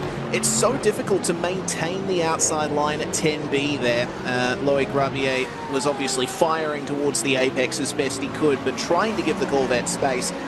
It just didn't work, unfortunately. So into the gravel trap for CrowdStrike number 3. Doesn't look like too much damage on the car, though. They just got the tires a bit dirty. So the big green machine's going to lose a spot here as Maniti's Cadillac sees Wesley Casper slip up the inside of Daniel Luchko behind the wheel of the Cadillac. Remember, drive-through penalty for grid and go early in the race for both of their cars means they're on the fight back here, and every position down outside of the top 10 is worth 10 points, so it could be crucial. The other thing I've been keeping an eye on, Joey, is there are a number of cars that have got their warning for reaching 15 track limit violations. We're not even halfway through the race. You get a penalty at 25. So they're already more than halfway towards getting their first penalty of the day.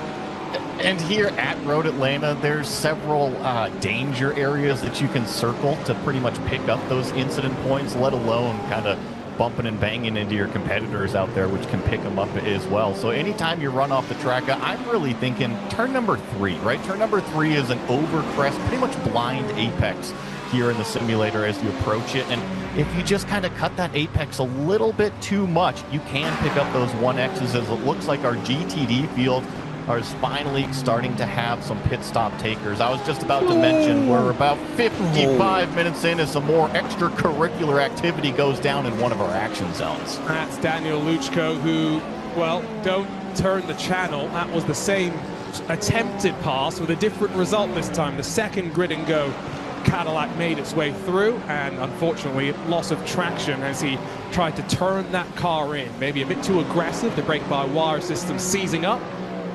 But still 5 minutes to go before officially closing the first race hour of the season. No driver changes, Reese, from the Drago pair that sit for about 41 seconds before heading back out with a full tank of fuel for fresh Michelin tires as well. As we take a look at the replay, let's figure out what happened here first. Yeah, so Daniel Luchko there actually got his right side wheels onto the grass there. Very tempting to run over that curb on the way into 10A, sort of widen the entry, carry more speed at the apex, but Daniel, I think, was pushing a bit too hard there. And of course, the GTP cars don't use an anti-lock braking system. The GTD do. So prototype drivers don't have the luxury of just understeering in a braking zone. They have to worry about the rear end going free as well, especially considering that the rear axle is the one where the hybrid system regenerates its energy. Very difficult to monitor your braking input there. More pit stops, meanwhile, for our GTDs. Pit lane's an absolute hive of activity right now. Both Apex Racing Team cars are in. We also have the Aston Martin Aramco Esports Team machine in. Visceral Esports, PGZ. Yeah, it's looking like a lot of dipping and diving going on in pit lane at the moment. Except with the Corvettes for Coanda still out there and running 1 and 2 right now. So maybe we traditionally would see Coanda in GTD running Porsches as well, but clearly the intentional choice of going with the Corvette tells us something. They feel like it's got some speed, maybe some fuel in its tank as well, and they are going to head out of the final corner and complete lap 44. So they will make one step closer to hitting the top of the hour. Just looking through the fuel timings, though, a little bit of a short fill from Harth. Does see him emerge in front of the Drago Aston Martin pair, so he was about 4-5 seconds shorter. Let's see what our championship, defending champions rather, are going to do as Enzo Benito dives into pit lane in the 101. He's following Team PGZ and Sam Warden. BS Turner hit their marks as well. Veloce Thrustmaster are in. All as the pair of grid and goes chase each other, and the sun continues to set here, Joey.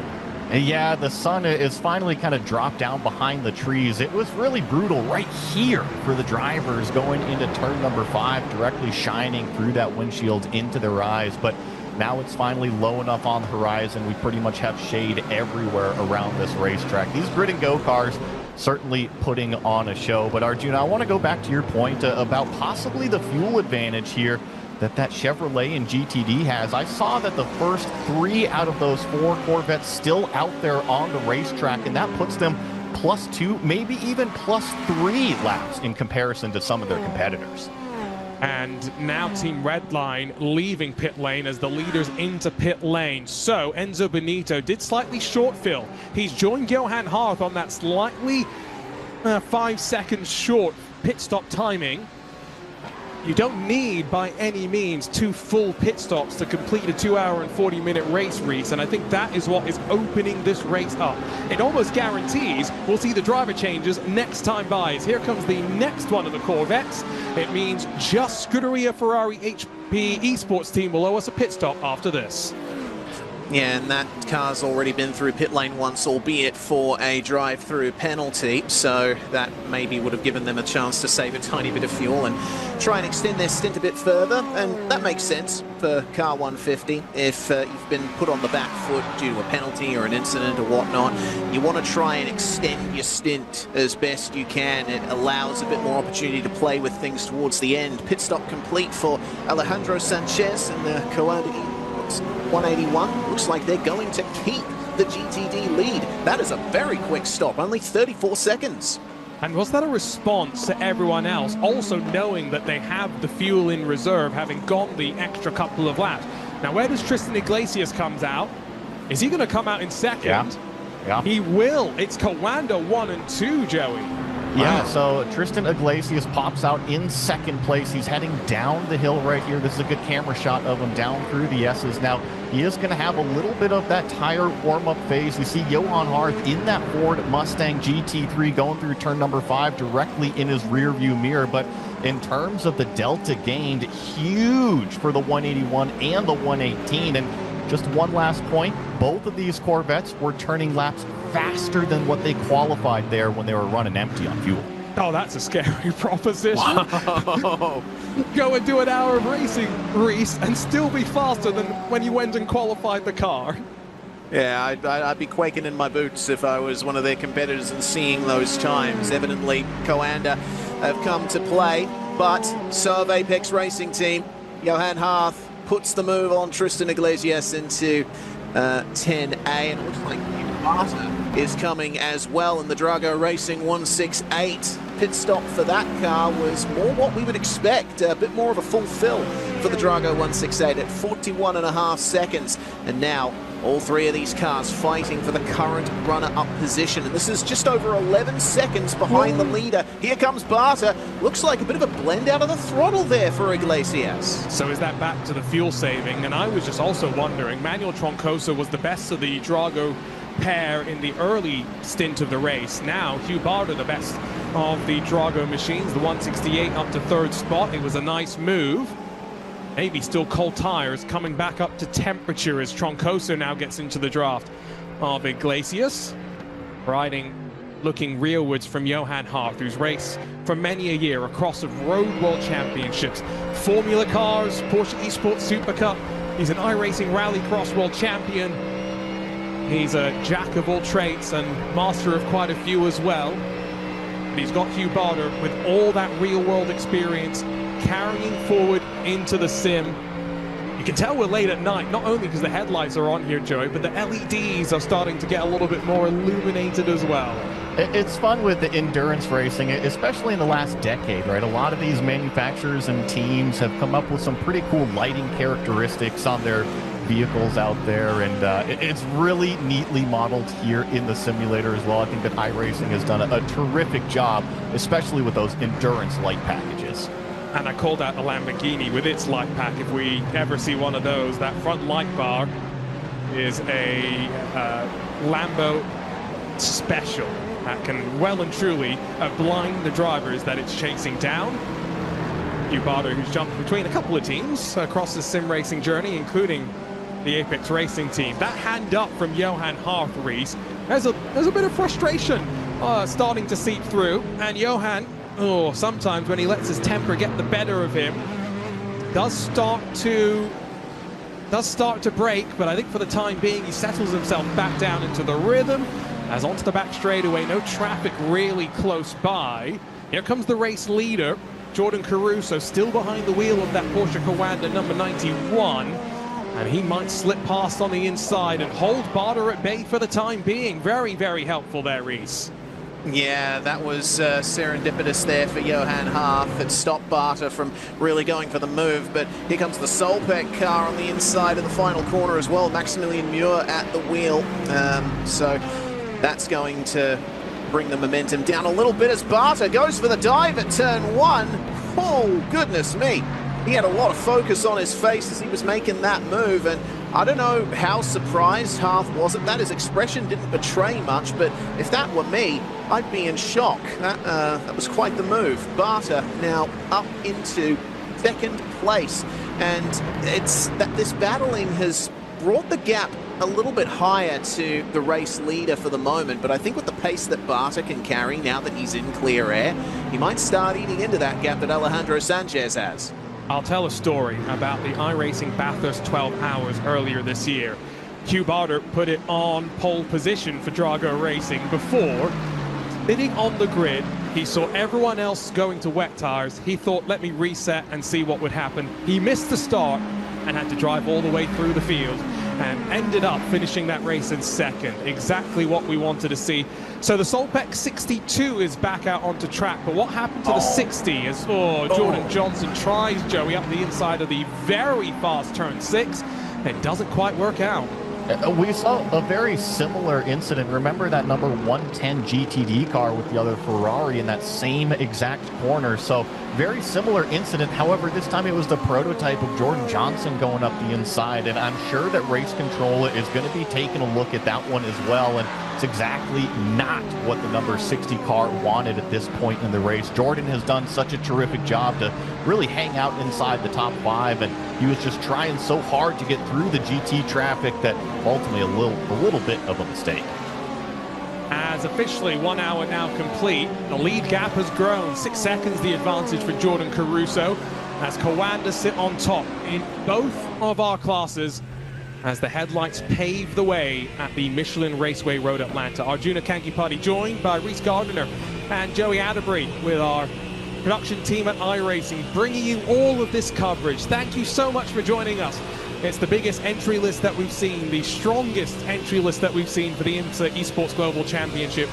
And we have had some of the best viewership as well, and some great conversations going on in chat.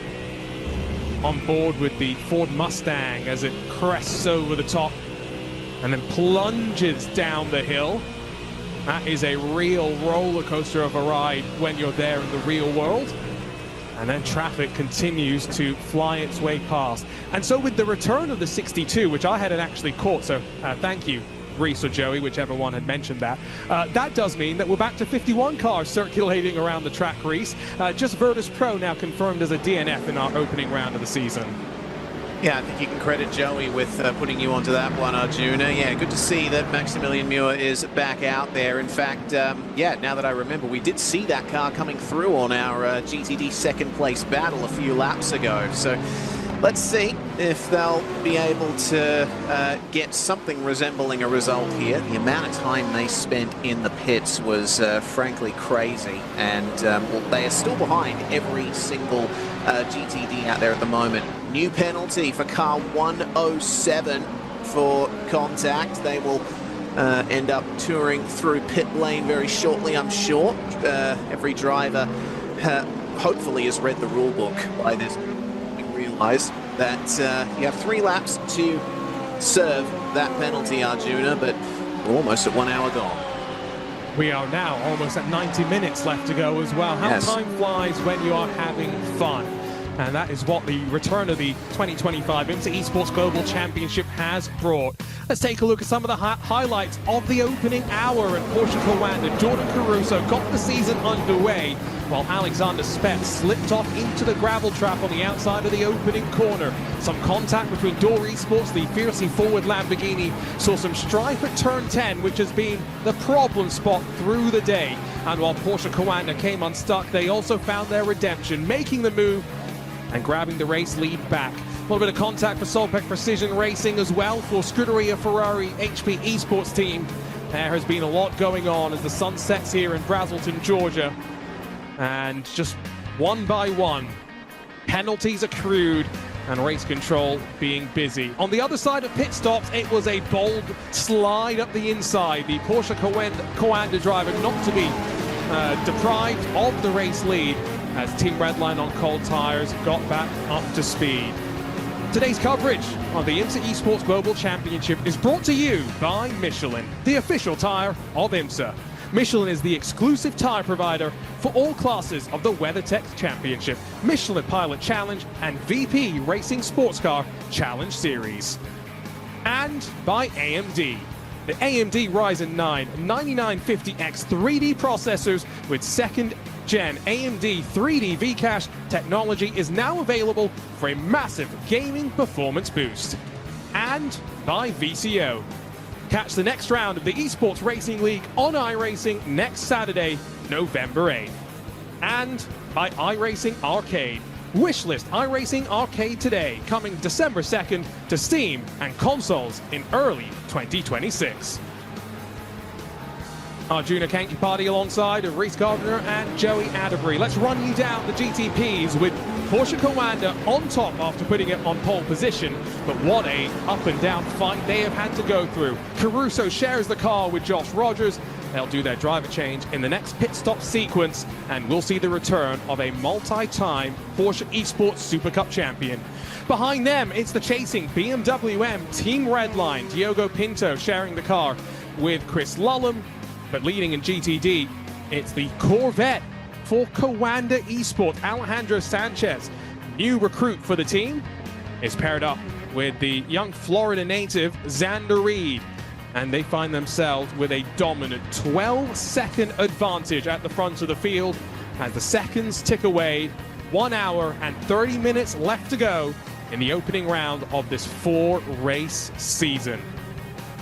Reese, I'll come to you with 51 cars still out there and running. Traffic's busy, the sun is setting.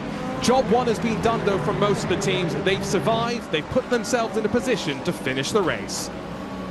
That they have. Now they need to deal with the ever-darkening conditions here.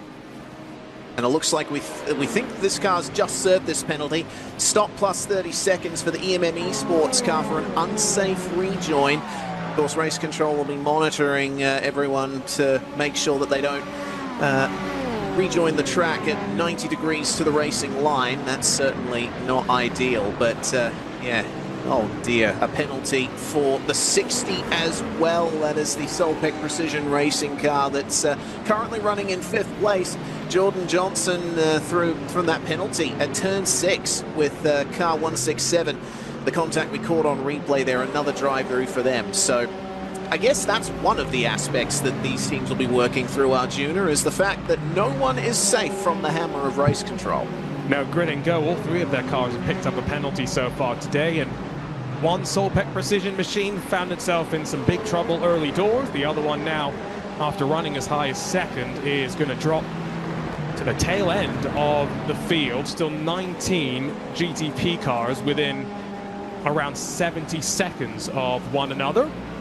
The second of the Coanda Corvettes is back up into 4th place. I was about to say Coanda Porsches because Coanda, Tristan Iglesias, purple and orange.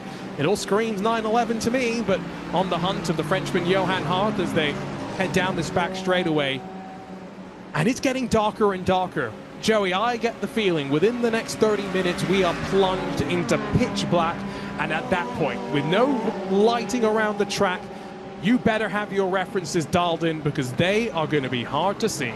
Thankfully, though, these drivers should have had enough practice times that they can pretty much do this racetrack with their eyes closed. And I think it was last year, maybe 2 years ago, over at Real Petit Le Mans. In fact, we had one of the prototype cars kind of have a light out sort of issue, and I believe they continued on, and ultimately the headlights came back on and was able to continue. But yeah, it's going to get really dark. But I want to add to the point about the darkness. We've kind of been teasing this rain, teasing this weather, and with it about to go pitch black out here, it is just going to make it even more treacherous if we get that precipitation.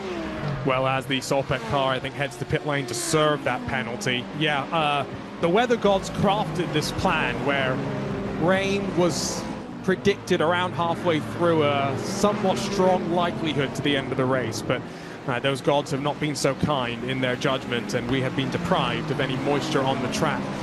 That challenges the best of drivers. Hugh Barter, by the way, is past both the Apex and the Coanda machines into 2nd. Last lap by was the grand total of about 34 thousandths quicker than Alejandro Sanchez. Reese, we are talking the finest of margins here, and so to have an 11.5-second gap with an hour and 10 minutes complete, I think Coanda, yes, there's some strategy mixed in there. Around 8 seconds of that gap is related to the shorter pit stop, but Coanda find themselves in a very strong position. That they do. Gap for the GTD lead sits at about 11.5 seconds at the moment, and Barter there just ahead of Johan Hart, who's dealing with some P traffic. Looks like that's the race-leading Porsche, I believe, that's just come through there, unless I'm very much mistaken. But Yeah, I've got to wonder what Coander's full game plan is here in the lead of GPP. Not only do they have the full tank to think about, but a short pit stop as well, Arjuna. I can't wait to see how this cycles out. 2 hours and 40 minutes does mean drivers have plenty of flexibility when it comes to determining their strategy. Casey Kerwin's jumped out of the car and Owen Carroll's in. So let's have a chat with Casey. He's standing by with Reese. Certainly is. Hello, Casey. Things going all right for the moment here. It's been a big challenge for this race so far. You're obviously as familiar with Road Atlanta as anyone. The traffic has been harsh. Yeah, definitely. It's crazy out there.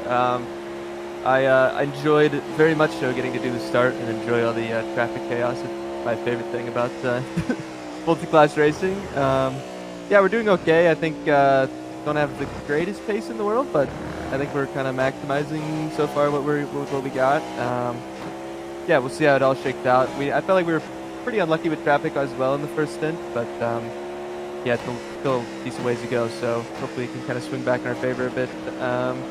Yeah, just have a clean race. Should end up with a decent result. So yeah, hopefully it shakes out okay in the end.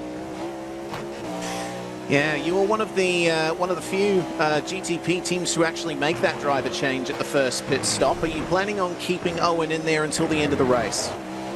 Yeah, I'm definitely just a tick more off of Owen than I'd like to be. So, and yeah, my driving wasn't the greatest. Traffic management wasn't the greatest. Yeah, I feel like I've been pretty busy as of late, so I haven't really been able to kind of get back in the swing of this stuff as much as I normally have after our eNASCAR season's done. So yeah, just feel more confident with Owen in the car right now. So yeah, once we got through the first stint, he's going to take it to the end and probably have a bit more pace than I would. So yeah, with that said though, felt decent, and with a bit more time come Sebring, we'll be back on it. Casey, I know that you've kind of fallen in love with sports car racing. You go out to Long Beach now every year. What's your favorite thing about sports car racing, though? Because there's so much to love, isn't there? Yeah, I mean, I always say the coolest thing is there's just so, especially going in person, there's just so many different sounds, so many different looks, all the different manufacturers. There's something for everyone's different taste. Obviously, I love the Cadillac, and obviously the Aston Martin Valkyrie in real life now too, as well, is sensational.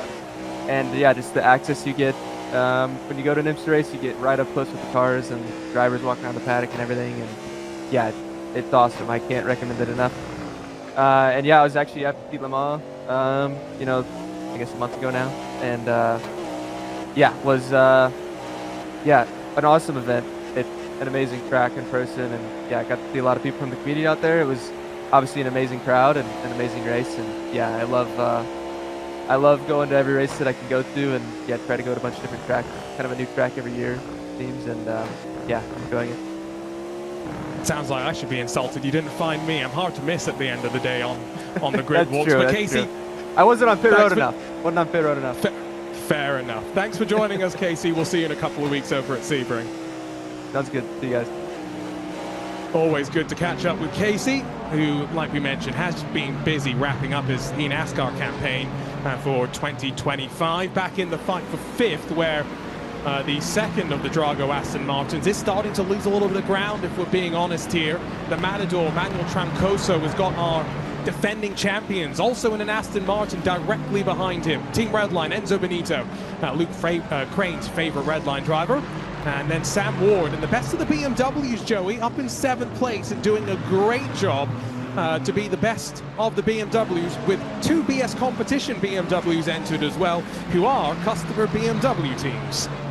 Yeah, this is a 3-car fight, call it, for what is 5th place. Troncoso in this lead trio in that Aston Martin here, and then of course Enzo Benito giving chase, and like you heard Arjuna just say, Sam Ward in that BMW, the caboose on this 3-car train as we go through turn 10A and 10B here at Road Atlanta. And you can see the lights have officially been turned off. Maybe the sky a little bit sherbert still, but you see the sparks from the splitters, the diffusers, as these cars are hitting the pavement out there, and we really kind of get a sense of what Petit Le Mans is like.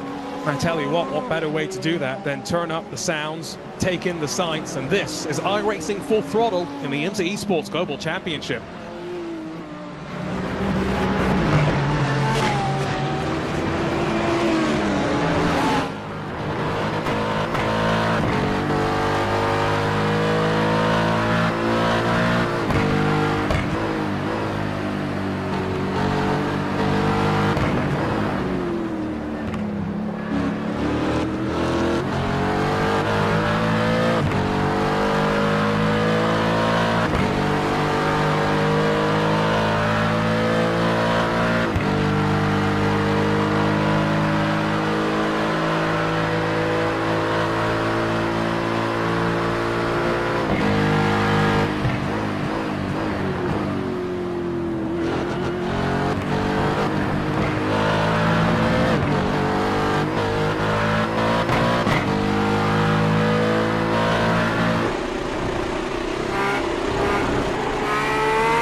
horizon, but we are in the thralls of a battle up and down through our 52-car grid here at the 2025 IMSA Esports Global Championship. A big thank you to AMD and Michelin, our partners this year, for making this possible alongside of the team at iRacing, VCO, and IMSA.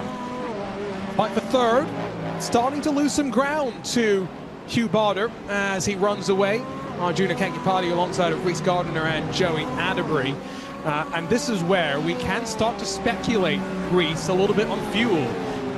This is where, in that first pit stop sequence for GTD, there were a few differences, and Hugh Barder went longer in the lane, theoretically has more fuel in his car, but is amongst the fastest cars on track right now.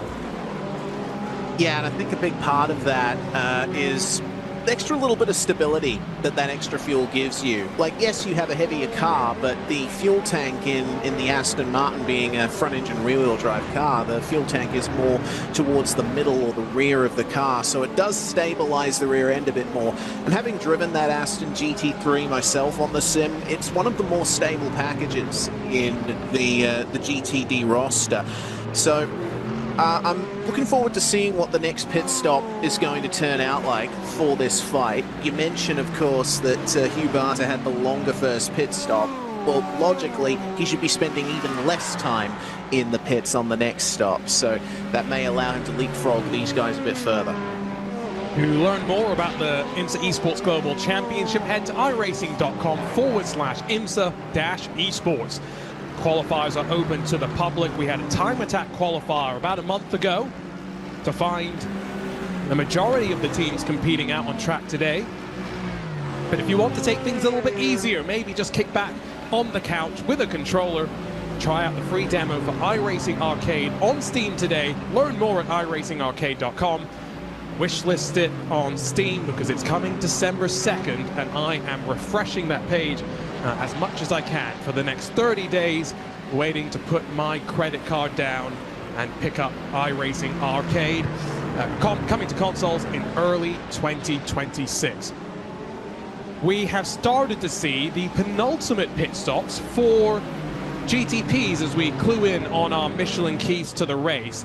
And I'm starting to get to the point of throw out the math and race here, Joey, because this is only 30 laps into the window as Eduardo Leo jumps out. Luke McEwen takes over. Yeah, that's exactly why you saw the car disappear, is because there is a driver change in that number 34. So the new driver is hopping in the car right now, and they'll be getting back out there. But yeah, a little bit of a head scratcher, an alternate strategy, call it, for the car in pit lane, that number 89 right now. The first stint, they were doing about lap 39, lap 40, lap 41 when they came in. And right now, our leader, Jordan Caruso, is on lap number 34 of his stint as we see the number 33. This is the other BMW M Team Redline car. So Diogo Pinto coming down pit lane. So more alternate strategies, a little bit of the short fill here in the middle stint. And they did short fill the previous time as well, but maybe I had slightly miscalculated when to expect them in, as that means Caruso now leads from the Williams Gaming Club, who will also be down on pit lane sooner rather than later. A very, very busy time for GTPs. You cannot make it to the end from here. They are a little bit too far from that window. GTDs, in 14 minutes time, will be just within that 60-minute window as Moreno Sarica off the track as the Williams Gaming Club Porsche 963. Now, that's not the defending champions in class, that's a sister car, but slow on the exit of turn 3 out through the S's. And I get the sneaking suspicion we've just had our second DNF of the day, as eyes focus still on this fight behind Hugh Barder, as the second of the Drago Racing cars, Manuel Troncoso, still looks in the rearview mirrors as Benito and Ward starting to pile the pressure on here, Joey. Yeah, and you know, just that incident that you were mentioning, I think it's the number 89 car that was also involved in that, as we watch these Aston Martins go down into turn number 1 side by side, and it looks like the 181 is going to slip up the inside. And check out the BMW now. That's that third car line. He wants a piece of the action. Oh, no. Contact at turn number 3, sends the 169 around, and you got to be careful rejoining the racetrack right there at that point. the Matador, the one that gets spun after Enzo Benito with the beautiful lunge up the inside at turn 1. He made that move cleanly. It's Sam Ward and the Team PGZ BMW that's going to be under review without any sort of questions. Alexander Spets is into pit lane in the 69. He's going to hand over to Ate Kaupinen. So right around halfway through this race, that's what Chris Lullen was telling us. Do half the race. Diogo Pinto would do half the race as well. That's what some of these teams have been cluing in on. Reese, this is the look at, well, how that bit of contact played out through the opening sector. Yeah, and this is a similar situation to what just put the Williams Gaming Club number 10 out. A pass made into turn 1, and the car behind trying their best to take advantage at turn 3. On the way into the corner, tipped around by the BMW, and, well, that was a bit of a close call right there. That could be an unsafe rejoin in the eyes of race control. Just completed in time for the next sequence of cars to come through. Yeah, far from ideal, but that section of the circuit is where we see most incidents like that. It's one line fits all through there. Passes can be made, but you've got to be willing to alter your line if need be at a moment's notice. And really, to jump in here, I'm surprised, Arjuna, that we haven't seen more incidents at turn number 3. I think that typically at Road Atlanta, also circle turn 3 and turn 5, but we've seen the action zones be turn 6 and turn 10 today. I wonder if the driver's briefing did something to talk the driver into certain moves but not others. But that's neither here nor there. We'll be curious to hear the reaction of the drivers post-race, because again, I keep saying it, biggest field that we've ever seen, and we've done it at the smallest track on the schedule as well. It's asking for chaos. We haven't seen it just yet. Porsche Coanda into pit lane, and this is where I start to get excited. It's not to discredit Jordan Caruso by any means, because boy is he quick. But it's been a while, Reese, since we've seen Josh Rogers in a major iRacing competition, and he is taking onto the iRacing track for the first time in several years in a top-level competition.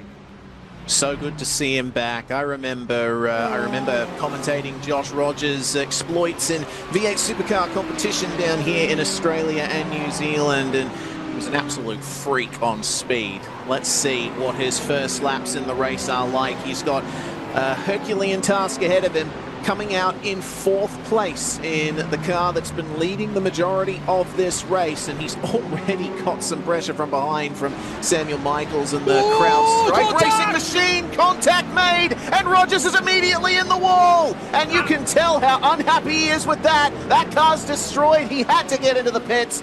Oh no! And I think justified in his frustration. He is vulnerable, defenseless on cold tires, and Joey, the CrowdStrike car, shoves it up the inside. You can see the disbelief on Caruso's face, but that's going to be a talking point for the rest of the afternoon or evening, wherever you are in the world. A huge talking point, and you're right, I think that they're both equally frustrated, but I want to draw back about an hour ago. You remember how aggressive Caruso was sliding down the inside of the S's to maintain that lead? That move looked almost identical, except one car did not want to give it up. Well, we were asking for drama, weren't we? And we've just had a little bit of it. That was Sam Michaels behind the wheel of the number 4. And guess what? Benefit of the sim world. Let's spool up the replays, place the cameras where we want to be, and jump onto the roof here, Joey, of that Movano car with tires up to temperature and fuel low as well. So you're going to see Rogers try to pinch the car. I think it was just the hesitation from the car behind that ultimately made the contact. I feel like if it was 100% commitment going down the hill, kind of like we saw Caruso make that pass earlier, it might have been a little bit of a different story, but that's a tough pill to swallow. And the dominant lead that they had at one point thrown away in one blink of an eye. That is what racing is all about, isn't it, Reese? The highs and lows. And unfortunately, we were talking about the highs of having Josh Rogers join us once again in an iRacing competition, and how quickly things have swung around. Yeah, I've been reviewing that incident on my end, and I get the feeling a part of it was Rogers just trying to get the car turned in for the next corner. Don't forget, it was stone cold tires on that Porsche, and yeah, well, I mean, you can tell right there, seat empty for Josh Rogers and for Jordan Caruso as well.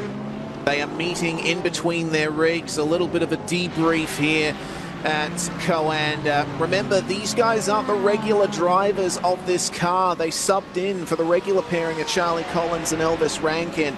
We were all expecting big things from the two Australians racing from Europe, but ultimately all of that effort has come to naught. I'm just stunned, Joey. Yeah, and ultimately, I just think that when they go back and review this, yes, they're going to be very, very frustrated with being taken out of the race, but when they go back and realize, well, we had multiple seconds, you know, probably 10 plus seconds on our next car that was just actually coming down the hill. So, like I said, a really tough pill to swallow. However, you can always go back and learn something from it. So I think technically net race leader now is BMW M Team Redline. Yes, CrowdStrike are in the race lead, but they are 38 laps into the stint. At most, let's say they'll go another 4 laps, so that will see them pit before 60 minutes will be left on the clock. And so my math means that, yeah, no, I think Chris Lullum is still in a great position, although a word in our ear was CrowdStrike Racing on their cameras have been very excited about hitting the front of the field. There you can see the last pit stop lap.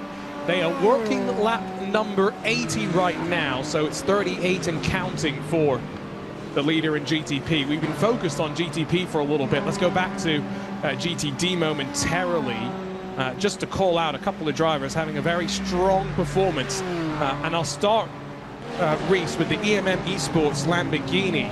Raphael Renhofer's up 8 positions, not quite cracking the top 10 just yet. But that's been a good day for them. Will crack the top 10 after this. The drive-through penalty for Team PGZ, which has just come through for the slam dunk contact we saw with Manuel Troncoso. Also a very strong day for Sheza Esports. Their Chevrolet Corvette maybe not having the same fuel advantage, Reese, as what we're seeing from Coanda at the front. But they're +9, they're up to 15th. Yeah, and still with an hour to go in the race, that's a great position for the car to be in there.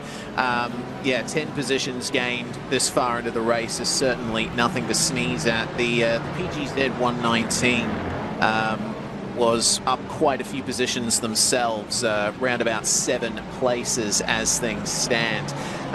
There's an awful lot of drivers in this field who would hope to be a lot higher than what they are. Meanwhile, here is the battle for P2. Drago Racing with Hugh Barter at the wheel has had Johan Half breathing down his neck for a long time now. And here comes Johan for the move into 10A and 10B. Let's see if Tristan Iglesias can make himself a part of this as well. Looks like they've got some lap traffic in between them. Wisely backs out, uses the flashing headlights to signify to the lap traffic to pull out of the way. That's the EMM Porsche. Down in 30th spot, and Julian Reimer has been dinged with a stop and hold 30 seconds, let's not forget, for his contact earlier in the race.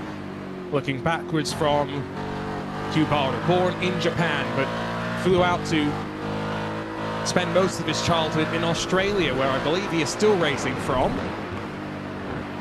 And now, with that gap up to the race leader, back up to 10.6 seconds, it's come and gone. At no point has it ever really come down significantly below about 8 seconds or so. Sanchez and Barter managing the race quite well at this stage.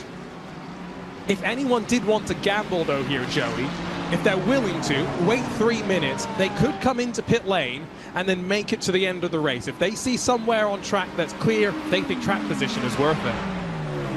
They certainly could, and I was actually just about to do those numbers for the GTD cars as well, because it looks like, for the most part, everybody on one more stop can make it all the way to the end. You just have to get to that fuel window, and honestly, I think the most dangerous car of this trio that we're watching is actually the Corvette that's just behind that Tristan Iglesias car, that 118.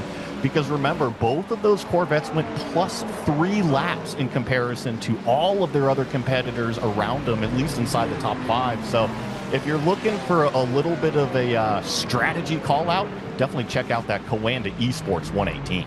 There's a lot of conversation, consternation, probably both words accurate, in chat around that incident, and different mindsets, different views on it, which is what racing's all about. And as far as I am aware, Race Control are taking a look at it, so we will probably hear from them at some point. CrowdStrike are in pit lane. The number 4 puts Marcus Hamilton behind the wheel.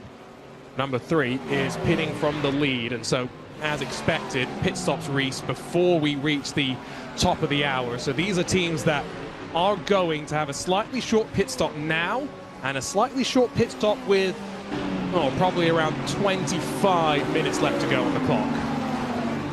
Yeah, you try to put a 45-minute full tank stint into a 2-hour and 40-minute race. It doesn't quite work out. 2 hours and 40 minutes, of course, being 160 minutes in length. Oh, car off. That's the Apex Mustang.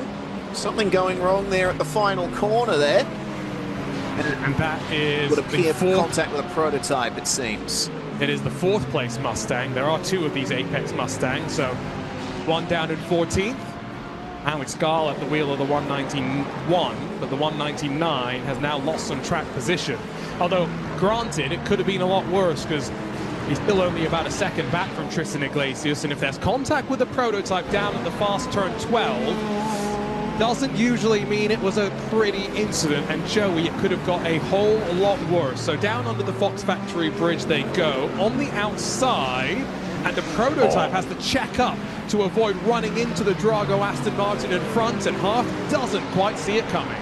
No, Hearth was just trying to stick back onto the racing line and just barely misjudged getting back onto it, but thankfully did not make any impact in the wall, because at turn 12, you're coming downhill at a very high rate of speed, and if you get pushed off in a loaded corner like that, it can definitely be dangerous. Let's take a ride on board. So this is a replay down on the bottom half of the screen here. We're going to see a prototype slip through the inside, try to judge it. Oh, and it just wasn't there. Look at how close it was to those tire barriers out there, about a car width from Johan Hart, having a much worse day. But talking about the strategy really fast before we get back to the racing, the GT class, the GTD cars, 55 minutes kind of is their pit window, at least from what we saw in the first stint. So as long as they can make it another 5 more minutes on fuel, their pit window is officially open for those early stoppers if they choose to. By the way, CrowdStrike did pit for only 30 seconds, so shy of a full service by close to 12 seconds, so that's a considerable short fill. We'll see them into pit lane sooner rather than later. Team PGZ came in to serve their drive-through penalty, picked up another drive-through penalty for speeding in pit lane, so not ideal for them. They technically could come back down with now 60 minutes left to go in the season opener of the 2025 IMSA Esports Global Championship, but they are very much now trying to fight back in the closing stages. Red line, the BMW M Team Red Line machine that leads. The second car is just the regular Team Red Line entry, but don't count Luke McEwen out. As we talk about our total prize pool, $25,000 split across our 2 classes. 5,000 going the way of our champions to be split across the team, which, Reese, you did kind of note this. For Porsche Coanda, they weren't using the 2 quote-unquote full-season drivers who aren't allowed to race for anyone else in the championship. Instead, it sounds like we're going to get a rotating cast of bandits. We'll see Caruso, Roger, Dane Warren, as that's confirmation, penalty for the number 4 for the contact that took Porsche Coanda out. But we'll see Rogers, Caruso, Dane Warren, Mitchell DeYoung, Charlie Collins, and Elvis Rankin across the course of the season. So however they're going to mix up the 6 drivers, we'll leave that up to them, and we'll figure it out as we go.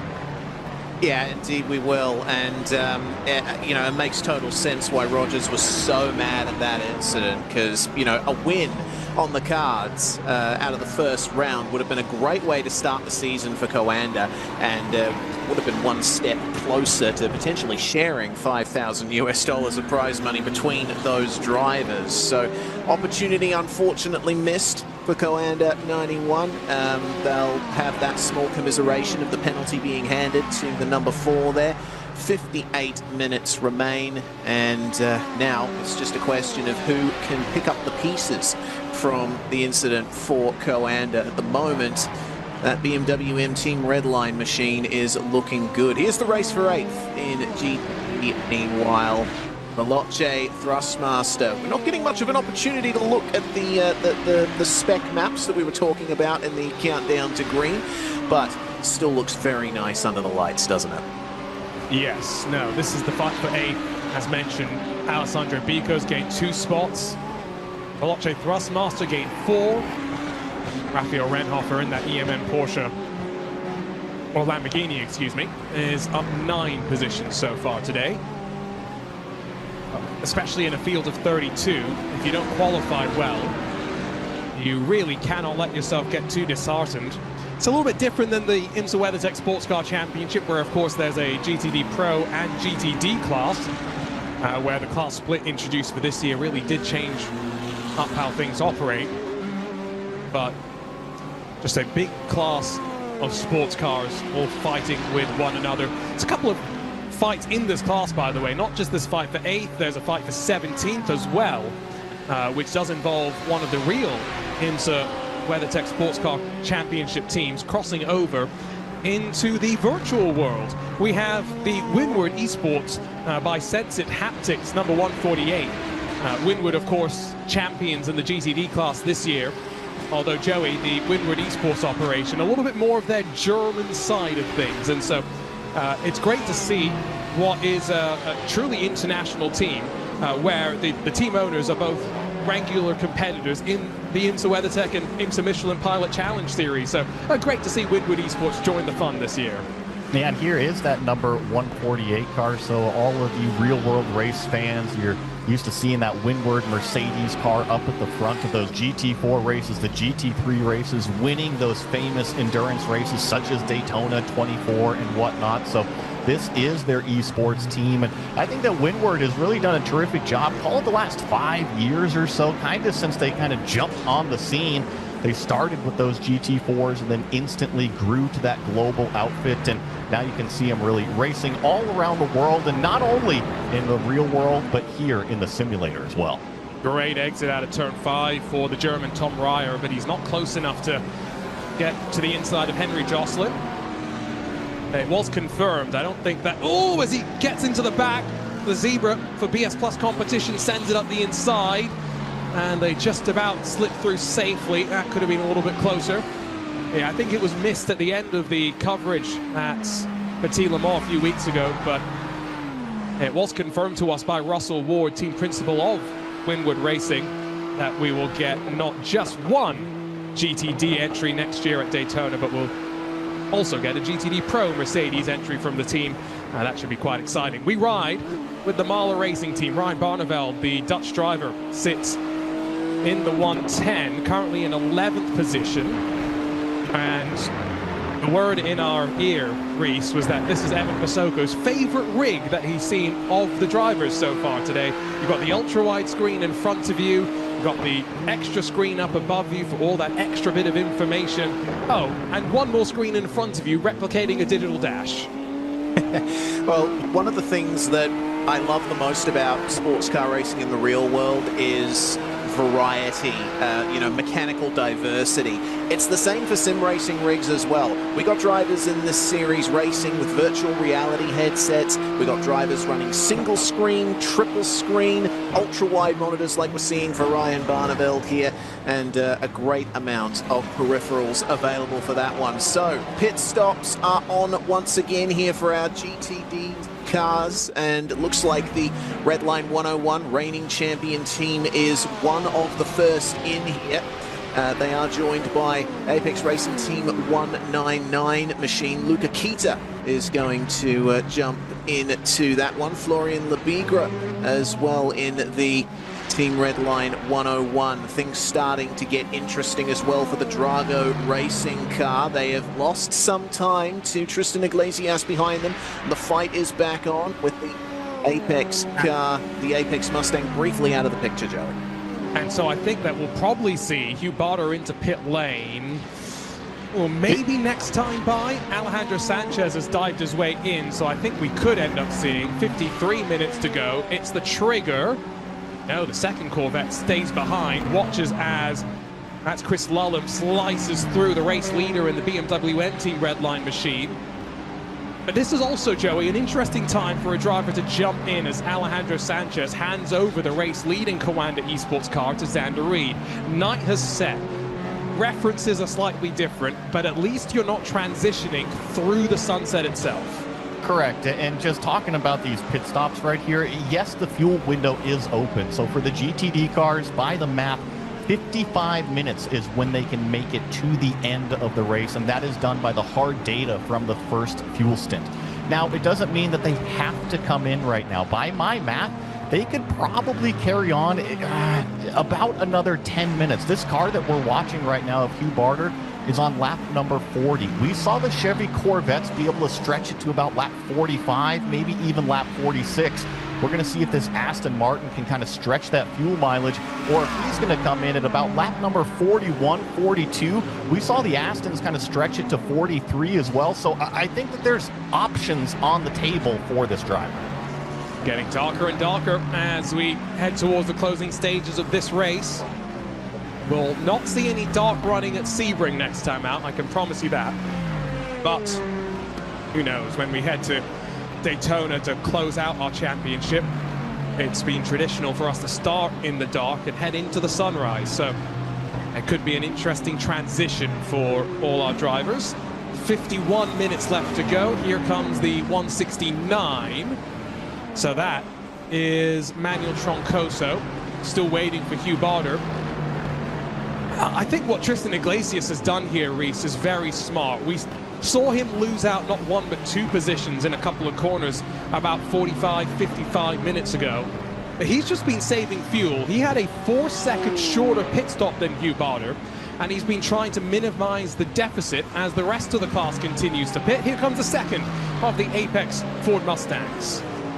Yep, Alex Gall bringing the 191 in there, and that's going to be handed over to Lewis Barlow. We'll take it to the end of the race there. Been monitoring Hugh Barter for the last couple of laps here, and we're thinking it's about time for him to come in. Every time he's angled his car towards pit lane, though, he's just put it on. This time, he's going to jump in and have a look at that. The Coanda Corvette behind him, Iglesias, is going to stay out for an extra lap at least. So it may have ended in tears in the GTP class for Coanda, with Porsche Coanda retiring in unceremonious circumstances, but it could be a 1 and 2. It will be the American Michael Johnny that replaces Tristan Iglesias. The two teamed up as Rexy last year, representing AO Racing in that traditional green Roxy livery. Rexy rather livery, went on to win the third round at Sebring. And a day that I know Michael in particular was very, very happy about. Got to go out to Laguna Seca earlier this year and spend some time with the team, grab some pictures with the car, and spend some time with Coanda Esports driver Lauren Heinrich, who of course races for AO Racing, or has done for the last couple of years. Off and away goes Nicholas Rubilar, taking over from Manuel Troncoso, as we just now wait for the final couple of takers onto pit lane. Looks like the top 10 still yet to slide their way into the box. As we were just talking about Windward Esports, Joey, penalty for contact with the 144. Yeah, unfortunately, race control has caught up with this number 148, so they're going to be having to do a drive-through penalty. That's probably going to drop them down the order pretty significantly from where they are running, as it looks like we've now got our front runners in GTD finally hitting pit lane. That was the 196 car finally getting in, and this is the 118. That was Tristan Iglesias swapping with Michael Janney, just like how we heard Arjuna was doing. Post fight behind Danny Lorenzo on technically his teammate. He's got Owen Carroll in front of him on loan from BS Plus competition to the Channel 199 sim racing team, which I always think is an interesting complexion, as we have our first track limits violation. It's fiercely forward. That will head in to serve that immediately. But yeah, Reese, going back to Danny Lorenzo on his teammate Owen Carroll, I find that's always a tricky circumstance when you're finding a teammate who's also not a teammate in this particular race, as the German shapes up the inside and the door gets closed. He tries the up and under, but as they head through the final corner, the Cadillac will hold on. I was holding my breath there. They came very close to contact. I suppose that's one advantage to having Owen Carroll be familiar as a teammate. Danny will know what Owen is like to race against as well. A little bit of complexion here in terms of traffic. That's the Apex Mustang of Luca Kita, the 199. They've just made their way past, and a little bit of clear air ahead of them to the next few cars. You really get a sense for how difficult it is to see your way ahead. Basically, in these sections of the circuit, your headlights define where you go. It's your only view forward. Let's see what Owen Carroll can do to keep Danny Lorenzo behind him. Seems that for the moment, Owen Carroll is powering out of the corners very nicely in that Cadillac and fighting up against the BMW as the last two cars for GTD come in. We'll be seeing their pit cycles come to a complete close and have the field cleansed, at least for our GT competitors. Still waiting on those final couple of pit stops for the prototypes. I still have actually quite a few GTDs left. Veloce Thrustmaster, Aston Martin, Aramco, who are running 1 and 2. Yes, Scuderia Ferrari, HP Esports team in third, although they will all give up those positions sooner rather than later. The net race lead is in the hands of Xander Reed, who's obviously taken over from Alejandro Sanchez, but now only 6 seconds clear of Michael Gianni in the chasing Kawanu 118. Nicholas Rubelar has jumped into the 168, so he's actually replaced Hugh Barter, and he is about 1.8 seconds off the back of what is second on the road right now. Luca Kita 7 seconds further adrift, a little bit further back for BS Turner as well, Florian Lebigra as well. Oh, not ideal for our defending champions, but as the sun has set, let's flash back through the highlights of the opening 2 hours in this 2025 IMSA Esports Global Championship. It was really about the aggression through traffic. That was Jordan Johnson getting a bit too aggressive through the cambered in turn 6, but it really wasn't one of the major trouble spots. Turn 10 ended up being the place where most drama has unfolded through the course of this race at the Michelin Raceway Road Atlanta. We've seen momentum shifting hands in the GTD class.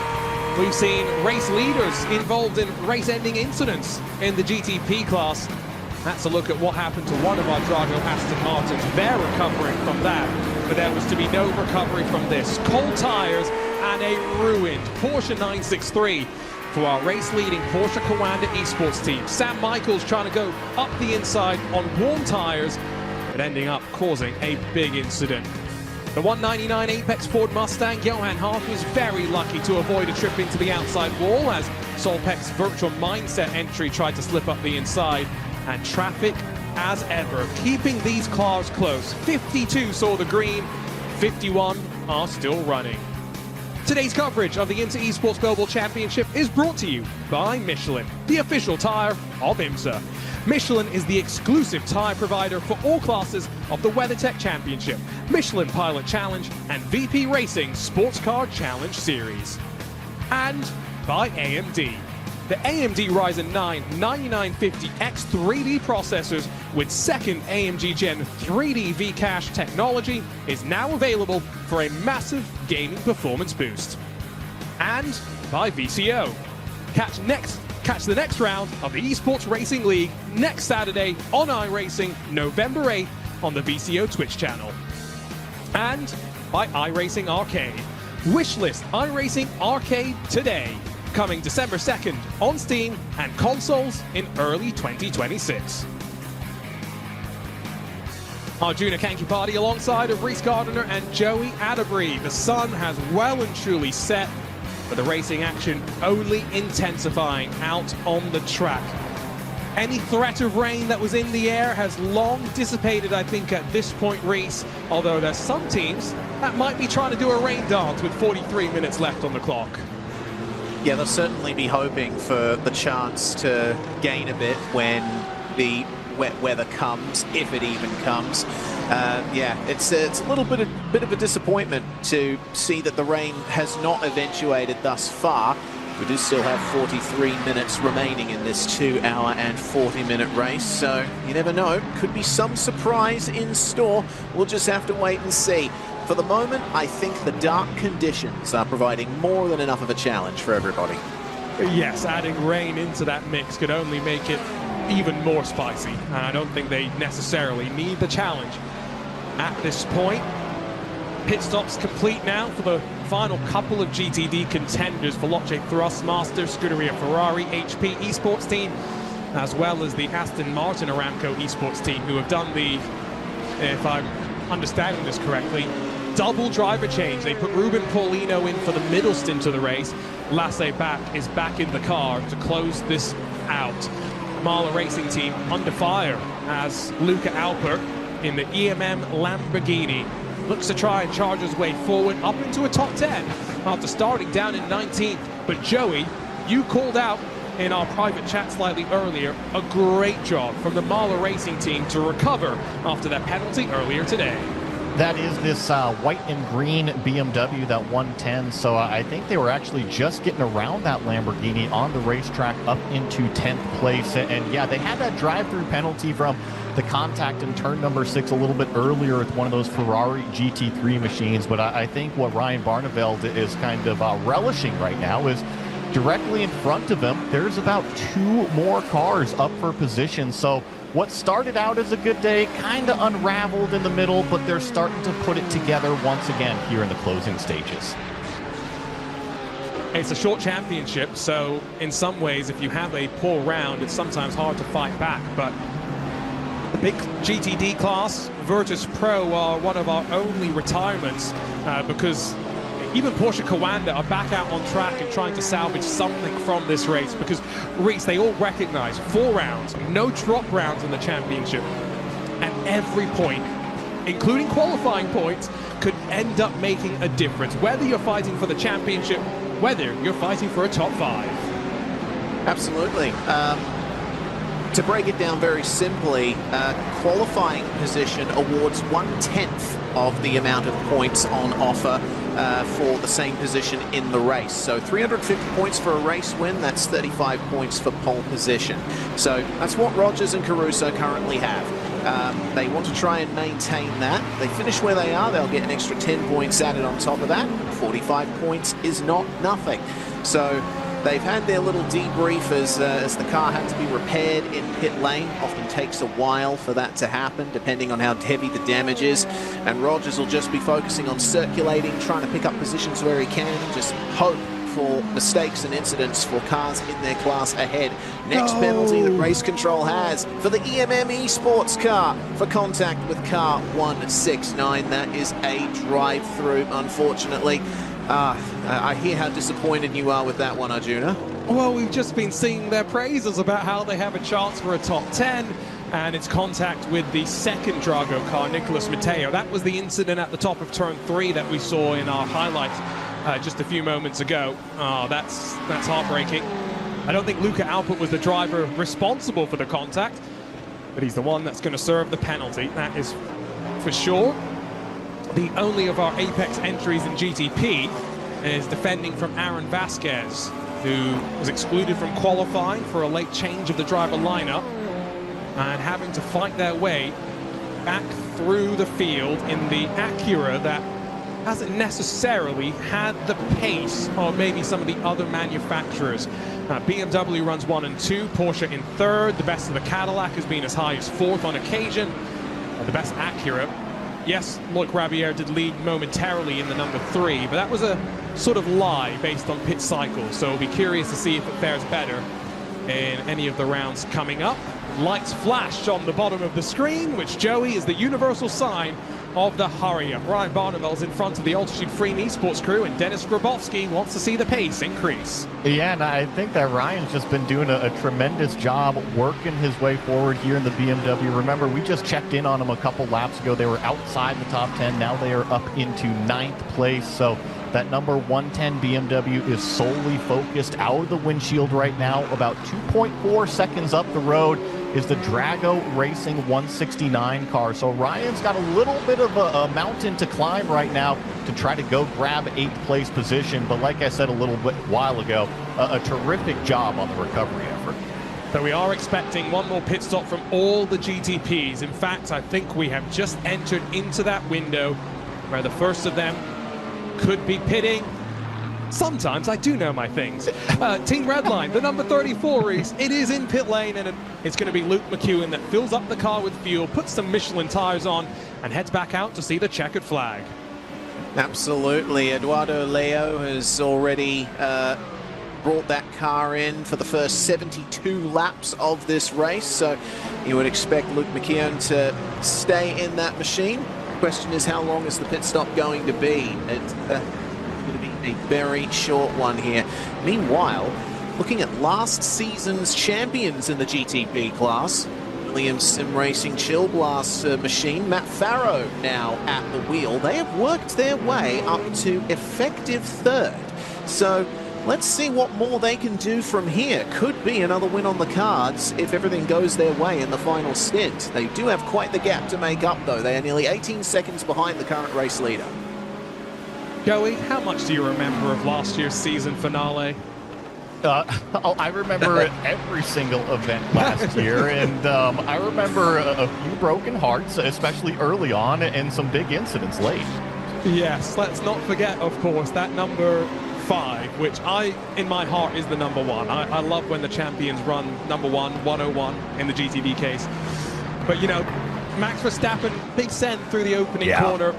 Jaden Muniz can really do nothing except be hit, right? Let's be honest, they're faultless in his position in what was the Williams Esports Chill Blast car at the time. But then through all the drama, the Redline Championship contending car getting caught up in strife as here comes Channel 199 down to pit lane. It was really a bit of a showcase to me, Joey, of the never say die attitude that you need in endurance racing, and maybe sometimes in particular in IMSA as well. Yeah, and sometimes you just have to be like Dory out there, right? You just have to keep swimming, you got to keep doing laps, and you never know what unfortunate incidents can kind of fall on your competitors out there. You can only control what is in your hands and in your feet, and that's the steering wheel, the brake pedal, the gas pedal. You cannot control everybody else, and sometimes when you have that adversity early on in the race, you just got to put your head down, put that virtual visor down, and keep chugging away laps. You never know what can happen towards the end of one of these things.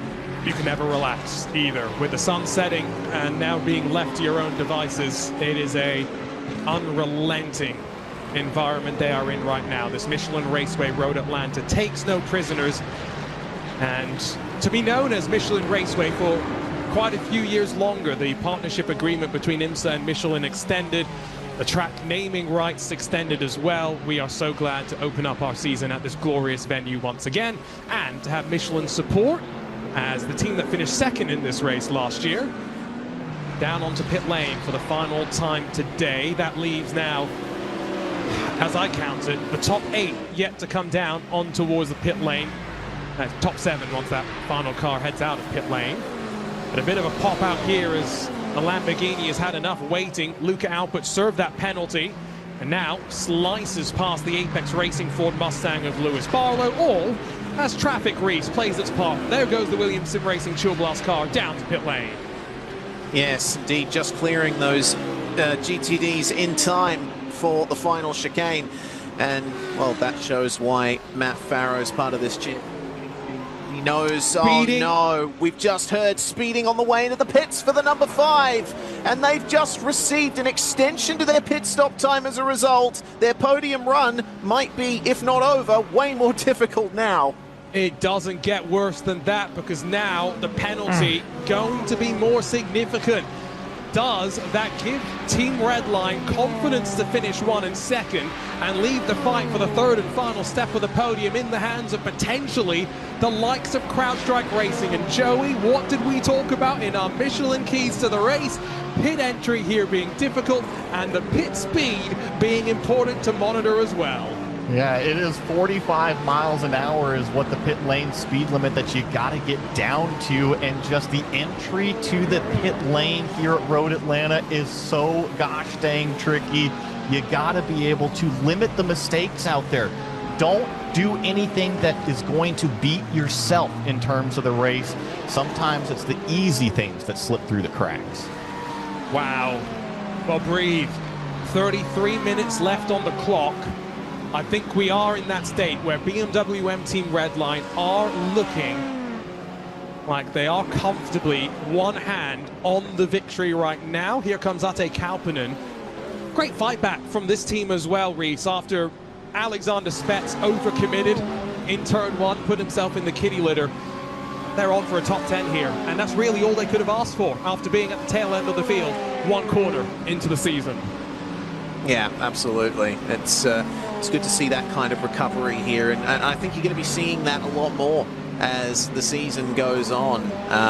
Sebring, an ever brutal circuit, and Daytona always throws up a surprise. You just got to know, looking at the way things are going for a lot of these teams, it is far from over until you're in the final 10 minutes, and even then, it's still up for grabs. I'm sure that the Williams Sim Racing Chill Blast number 5 is going to have that first and foremost in their minds. They have come out of the pits now, and they got a 40-something second penalty added to their pit stop. 1 minute and 10 seconds in the pit lane. No GTP car has had a pit stop that long without damage, and they re-emerge in 14th in class. And almost 1 full lap off the lead as well. They're only about 20 seconds off of being 1 lap down. That's how significant that penalty really is from them. Oh, that is heartbreaking. And after finishing 2nd in the first year which the championship ran with GTPs, they won the race last year in year 2 with the prototypes. Year 3 will not see Williams on the podium, especially after we didn't get a replay of what happened to the Williams Gaming Club, but yeah, they also effectively rode off a Porsche, much like Porsche Coanda did just a couple of moments ago. So, Counter Team, the Apex 99 and CrowdStrike's 3, along with the Fiercely Forward 11, they should all be in pit lane before the end of the race. I think that means Drago Racing, Joey, could even get a top 5 from all of this. Really, they're kind of sitting 3rd right now, at least in terms of the pit stop cycle. Now, obviously, we'll just have to wait and see where everybody cycles out once they take their fuel and tires. But yeah, that Drago Racing car is certainly looking very, very pretty right now. And I do just kind of want to report on the GTD strategy stuff, since we saw them hit pit road about 15-20 minutes ago. It was that Coanda Esports car, the 118. They were able to leapfrog the Drago Racing 168, so that took them from out of the podium up into 2nd place. A great call from both Coanda Esports cars. Again, the fact that they didn't go for the Porsche was the first sign in my mind that they had seen something in the Corvette that was worth going with. They're competitors. They saw it, huh? Racers, right? You give them a choice of car, they'll pick the fastest one. The Porsche, the EMM Porsche, has got a drive-through penalty for track limit infringements. Now, that's only 2 teams that have been caught out, but Reese, we've still got 30 minutes to go, and there's a lot of teams that are right on that cusp. And that starts to influence the way that you race your competitors wheel to wheel. Yeah, like dominoes falling, I think we're going to be seeing a lot more of those come out in the next 30 minutes. It does change how you race the competitors, because Road Atlanta is an old school racetrack. It doesn't have anything in the way of tarmac runoffs. It's just grass and gravel lining the circuit. And early on in the race, when you have off-track violations to spare, so to speak, yeah, maybe you can take a bit more risk and run a little bit wide here, cut the inside of a corner there. When it gets to this late in the race, though, and you've started to build up an amount of those violations, yeah, you do start to take a little bit more care. And if your rivals have more to spare than you do, then you'll certainly come under greater attack. They can afford to be more aggressive. Let's take a look at a replay of something that's happened out on track. Still lots of cars out there, and this will be that pit entry that saw them get the speeding penalty. You can see the brake rotors light up, and that's the point at which they must be below speed. You can tell that he is maximum force into those brakes right now, trying to slow it down. Eventually the glow fades as the brake rotors retract. But a little too little, too late, it would seem. And really, he got lucky because he was locked up there, and he kind of got lucky that he didn't understeer into that driver's right-hand wall. When you carry too much speed into that pit road entry, it's not only just getting it down to the pit lane speed limiter, but also avoiding that kind of S section going on to pit road. Through the opening corner. We are now down, by the way, to 27 minutes left to go. As your race leader, Chris Lully, Silly Lully, as sometimes he's called. But right now, that's the last thing he is thinking about. Anything silly. Keep it clean through traffic, stay out of trouble. The next closest car on the same strategy is 8 seconds adrift here, Reese. And that is their teammate. Let's go full throttle. Let's drink in the sights and sounds of Michelin Raceway Road Atlanta at night.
What a glorious sound it is.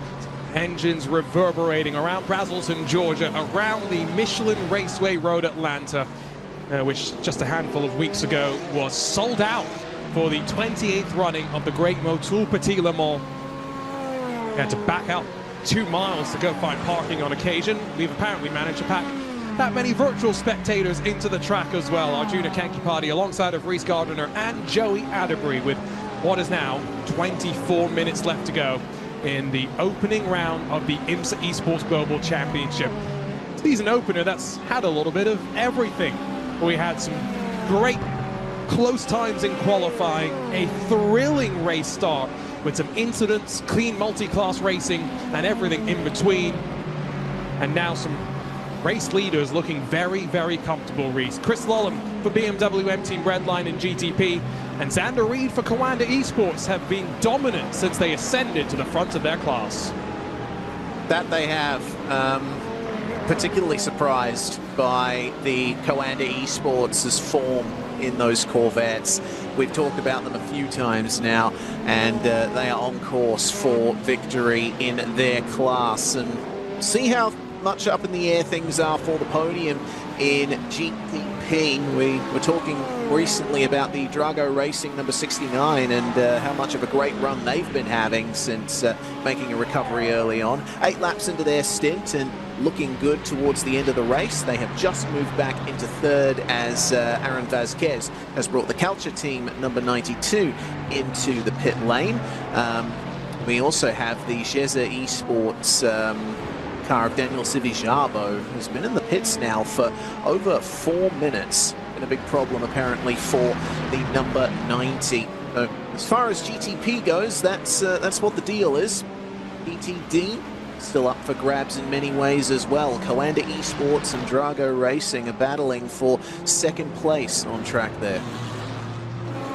Our hard-working team at iRacing is working to get the timing back up on your screens. I want to thank them for their effort in the last week to get things together. Shout out to Ashton and Max at IMSA as well. We've had some support from, at the very least, I think Alex I saw jumping into a couple of emails. So big shout out to the help that we've had across the three-headed collaboration, VCO, iRacing and IMSA, working together to put together what is one of my favorite series to cover, both real or virtual, but one that the drivers really do enjoy as well. Joey, we've talked about it a little bit already, but round 3, slightly different from the 2-hour and 40-minute norm that this series has become known for. We'll have 2 individual races, one for the GTPs, one for the GTDs, both 75 minutes in length. GTPs get to go racing on the streets of Long Beach. GTDs get to head to the rolling hills of the Virginia International Raceway. Just like emulating how the real IMSA WeatherTech series is over there, and how they have the GTP standalone events at some venues, and how they have the GTD standalone events at some venues. That's exactly what we're going to do here with the IMSA Esports series, and I'm really excited to see those GT cars, especially at VIR. Got a little bit of a soft spot for Virginia International Raceway. You know, it was one of my home tracks for a very long time. Got tons of laps around there. So really excited to see a GT-only event there. But I think really the blockbuster is those GTPs, the prototypes over there at Long Beach. First time this series is going to be over there at that street course venue. And I mean, when you think about Long Beach, you typically think more about the open wheel cars, the Indy cars that go there, but IMSA has such a presence there. It really has become one of the great street fights in road course history, or I should say street circuit history. IMSA is developing its own history there, that is for sure. Your leader continues to carve their way through traffic. Chris Lulham is not putting a foot wrong as he gets to the inside of Drago Racing's Nicholas Rubilar. The fight is still on for second spot. Michael Johnny, the American, under fire from Nicholas Rubilar. Culture team out of pit lane. Their tires are just about up to temperature now. And Aaron Vazquez, with his 13,048 I rating, is having to defend from Garrett Berry in that Solpec Precision Racing machine, who Reese showed so much potential, so much promise at the start of this race. Led for a couple of laps as well, but then things started to get unstuck. 7th still on the cards. Yep, indeed. The Solpec Precision Racing outfit is known for not giving up. And we'll be keeping a close eye on the Williams Sim Racing Chill Blast team as well. Remember that number 5, who's a few more seconds back from this fight. reigning champions in GTP from last season, made the switch from BMW to Porsche for the 2025 season. Depending on how hard these guys fight, whether or not they come up on some traffic soon, there'll be some more time to be gained there. But they seem to have some bizarrely rare clear air around here. Yes, they've just come up on the Aramco Aston Martin Esports machine on their way through the S's here, but they had a nice little half a lap there where they had no GT cars ahead of them, free to unleash those beasts. And as they wind up now, headed back to the back straightaway, I'll call back out to Drago Racing, who are third in GTP, and now their other GTD machine is defending from Ryan Barneveld. Here comes the Mahler Racing crew. They won their first iRacing special event earlier this year at the Bathurst 12 Hours in great style as well. Barneveld trying to shake to the inside, poke his nose alongside of the Aston Martin, but that would have been brave. Also brave with the jink from Garrett Berry. Could have been a whole world of trouble. Barneveld, the Dutchman, is up the inside as they fly out through turn 1, cresting up towards 3. Right-hander coming on the outside, so it's difficult to hold on here. Oh, and squeezed out of room. Nicholas Matteo finally concedes, Joey. Barneveld is on a mission out there, and with 17.5 minutes remaining, he is up into 8th place. Now, the last time from him, a 1:16.49. That is faster than the number 110 car qualified. Going to have to get skinny as some of these prototypes cars are trying to make their way through. But I was just... Yeah, it's really busy with those GT cars and the prototypes going through some of these slower corners. But I was just about to make the point, a 1:16.4, that's actually faster than every single GT car on the racetrack right now. So can the 110 go up there and catch the 102 about 4 seconds up the road? Ooh, it's not much time remaining, but that's not a bad shout. We'll keep an eye on that. It is short time, though, that is for sure. 52 started. We are officially down 3 cars. The Sheza 126 Corvette, the fiercely forward Lamborghini that started the race off, getting involved in an incident at turn 3, and then the Virtus Pro Mercedes. That was the first official retirement of the race. We have still got the 49 circulating around the track. So GTP, it's BMW M Team Redline from the sister Team Redline machine, and then Drago Racing and BMW M Team BS Plus competition. BMW's reigning supreme here, although you go back through the historical history books. 3rd year at this track race, 2 previous years, both won by a BMW. They have form at this particular venue.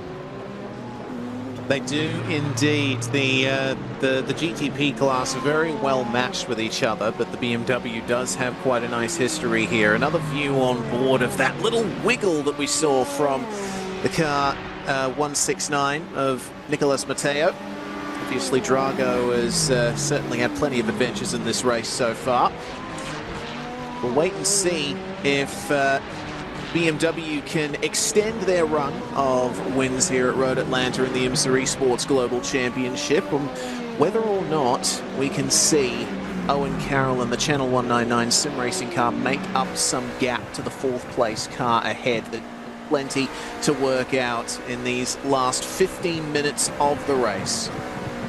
We've been talking lots about the titles available from the iRacing Studios team. Well, NASCAR 25 now available on the Xbox Store and on the PlayStation Store. Head to NASCAR25.com to learn more. Coming to Steam very, very soon. From your couch to the track, NASCAR in your hands. And what better way to spend the off-season? Championship weekend. This weekend, of course, for our friends at NASCAR. Spend the off-season diving into the world of NASCAR 25. 15 minutes left. Getting closer and closer is Garrett Berry. Drives in Europe in Euro Cup 3. Open wheel experience for him. Does commit down at 10, but backs out of it just in time. That was very, very close. And all of this as Matt Farrow in the Williams Sim Racing Chill Blast car, recovering from its speeding penalty on the last sequence of pit stops, Joey, closes up 3 cars in the fight for 7th. Yeah, a 108.7 is what that number 5 car did. That is pretty much underneath the rear spoiler here as we come up to what is turn number 3. Getting held up just a touch by this GT car. Now you escape down to the inside. I don't think he's going to clear the second GT car, so this Solpec Precision Racing machine going to lose a little bit of time here through turn number 5. Watch Aaron Vasquez kind of run off into the distance here, and now that number 5 is firmly in the rear view mirror, only about 1 car length back from the transmission here. Turn number 7, always so important. You got to nail the exit, and it certainly looks like the Williams Sim Racing Chill Blast car firmly in the slipstream. Atlanta's own Garrett Berry drags down this back straightaway. Short time remaining, and runs to the middle of the track as he squares himself up in the car under the brakes. Oh, there's some contact. Matt Farrow trying to force himself into the equation. Just boxed out as they head under that Fox Factory bridge. A little bit physical, things starting to bubble up, but this is what happens, Reese. Short time remaining on the clock, and tempers, egos start to flare. Yeah, this is where the aggression really starts to fire up, and where you're trying to look for every extra bit of pace you can through this sequence here. A place where we've seen so many incidents in this race thus far. Replay down bottom of what we just saw on board there with the Solpec car. Just enough room to the inside for Matt Farrow to slip through, but Garrett Berry maintaining pace on the inside of 10B. A little bit of side-by-side contact doesn't really hurt anyone in these GTP cars, but you do have to be careful when the speed increases. They're coming up to that same location once again. Got some GTD traffic up ahead of them. The 199 of Apex Racing Team has no trouble. And there's the defense from Garrett Berry. Now Matt Farrow will try and get the over-under on the exit here. Is he going to be successful? Not quite. This is good defense from Berry. And watch the turn 1. It's not quite over. If you get a good slingshot through the final corner, you could throw a lunge even at the high speeds with the prototypes. Typically, the heavy braking zones are where you think the moves are going to go. Very much trusting the downforce there was Garrett Berry as he hung it on the high line, longest way around the corner that he could find. Starting to get to the point where the rest of the battles are naturally resolving themselves. Your fight for second in GTD, that's now 1.7 seconds covering the two of them. This is by far the most intense fight. Sean Campbell's joined the mix as well from the IMSA YouTube chat onto the track here, and with 12 minutes left to go, bit of a squirrel from Farrow as he has the left side to the grass, digging out of turn 7. Where is Campbell through all of this? Will be just behind in the Cadillac as they fly to the braking zone of 10. Berry forced to go defensive. Farrow shoves himself into a hole that was never really there. Whoa, Great Campbell. racing through all of them. The American Sean Campbell saw it coming, picks the pocket of one, but not of both, Joey. Yeah, it was great racecraft once again, kind of like we saw earlier out of some of those prototype drivers and GT drivers, but this time it was Sean Campbell being very decisive, getting past Matt Farrow. I think that number 5 car is kind of getting a little bit frustrated behind the Solpec Precision Racing machine. But guess what? Garrett Berry doing an excellent job out there. He's kind of being this immovable rock. He's not doing anything malicious in the brake zones. He's just driving his race out there as it looks like we've got more drive-through penalties, this time for the 167. And 10 minutes shy of getting to the end without a track limits violation, but they will head down and spend 25 odd seconds puttering down pit lane. It's probably closer to about a 28-30 second loss cone to cone once you emerge back out onto track. It's about 10 points per position until you get to the front 5 in the IMSA point scoring system. And from there, 350 points for a win, 320 for second, 300 for third.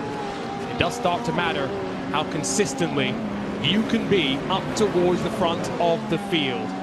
Back down to the final corner, less than 10 minutes remain in the opening round of the IMSA Esports Global Championship, and our eyes are locked, enthralled by this fight for 8th position. All while it's unfolding, Reese, Aaron Vasquez is now almost 4 seconds clear. That's how much these guys are fighting with one another, and traffic's not helping their case. That's the leader in GTD. Yeah, Xander Reed staying well clear of that fight in the Coanda Corvette. And they thump and power over that curve at the exit of turn 5. I mean, that corner is one of the most difficult around this place. So many bumps across those curbs. Doesn't work for these GTPs. Car number 5 has gotten a track limit warning as there was a little bit of an accordion going on there through turns 6 and 7. They'll space out again. You're right, though. Aaron Vasquez has skipped away here. He is now some 5 or 6 seconds ahead of this fight. And Garrett Berry has managed to stay at the front of this one the whole time. The frustration of Matt Farrow as Sean Campbell was able to slip himself right into the fight here. But coming up on some more Jeep traffic as they come down to the final corner here. Just flat out, just able to follow each other closely. What else can Farrow do here as he's looking for the inside? He goes for it! Surely not! We've seen big contact here before in the real world, but the respect on either side, pixels between the two of them, and Joey, they squeeze through, checked up behind the visceral Lamborghini for a moment, but things are getting tight, things are getting close, and I've already seen there's a couple of cars with big damage that Race Control will be telling to head back to pit lane, including BS Plus Turner. Watch for the aggression starting to build. Yeah, you know, we always say that the gloves come off when the sun goes down at Road Atlanta, but guess what? With 10 minutes remaining, all of the rules pretty much go out the window right now. So Garrett Berry in that number 60 car doing a tremendous job, but the fight is between Campbell and Farrow. Farrow on driver's right side, going down into the brake zone of turn number 10. Can he get the car turned in? Leaves enough room at apex, and finally Sean Campbell has to give up the position. And that is a champion who is frustrated with how the race has unfolded, was not going to take no for an answer there. And it's 9th position. It's not 3rd position, like he was hoping to be fighting for before. That slight speeding penalty, the smallest of infringements, the biggest of consequences. Penalty for the 151 mag performance Ferrari, which has a stop and hold 30 late in the day. That is a big penalty. It was 3 cars, make that 4. Maxence Godino for the Apex Racing Cadillac has entered the mix as well. Someone in our IMSA YouTube chat said it perfectly. The fight for 8th position, more fascinating than any fight for the lead we've got right now. Yeah, I 100% agree with that. It seems like every time a pass is made, every time something significant happens, we have a new player joining the match. In this case, it's Godino, hailing from Le Mans in France, home of a particular famous sports car race, as I'm sure you're all aware. Let's see what he can do here. This car is 15 laps into its stint, so it's the latest to pit out of all of these guys. Will have the fresher tires, so to speak, so a little bit more to fight with.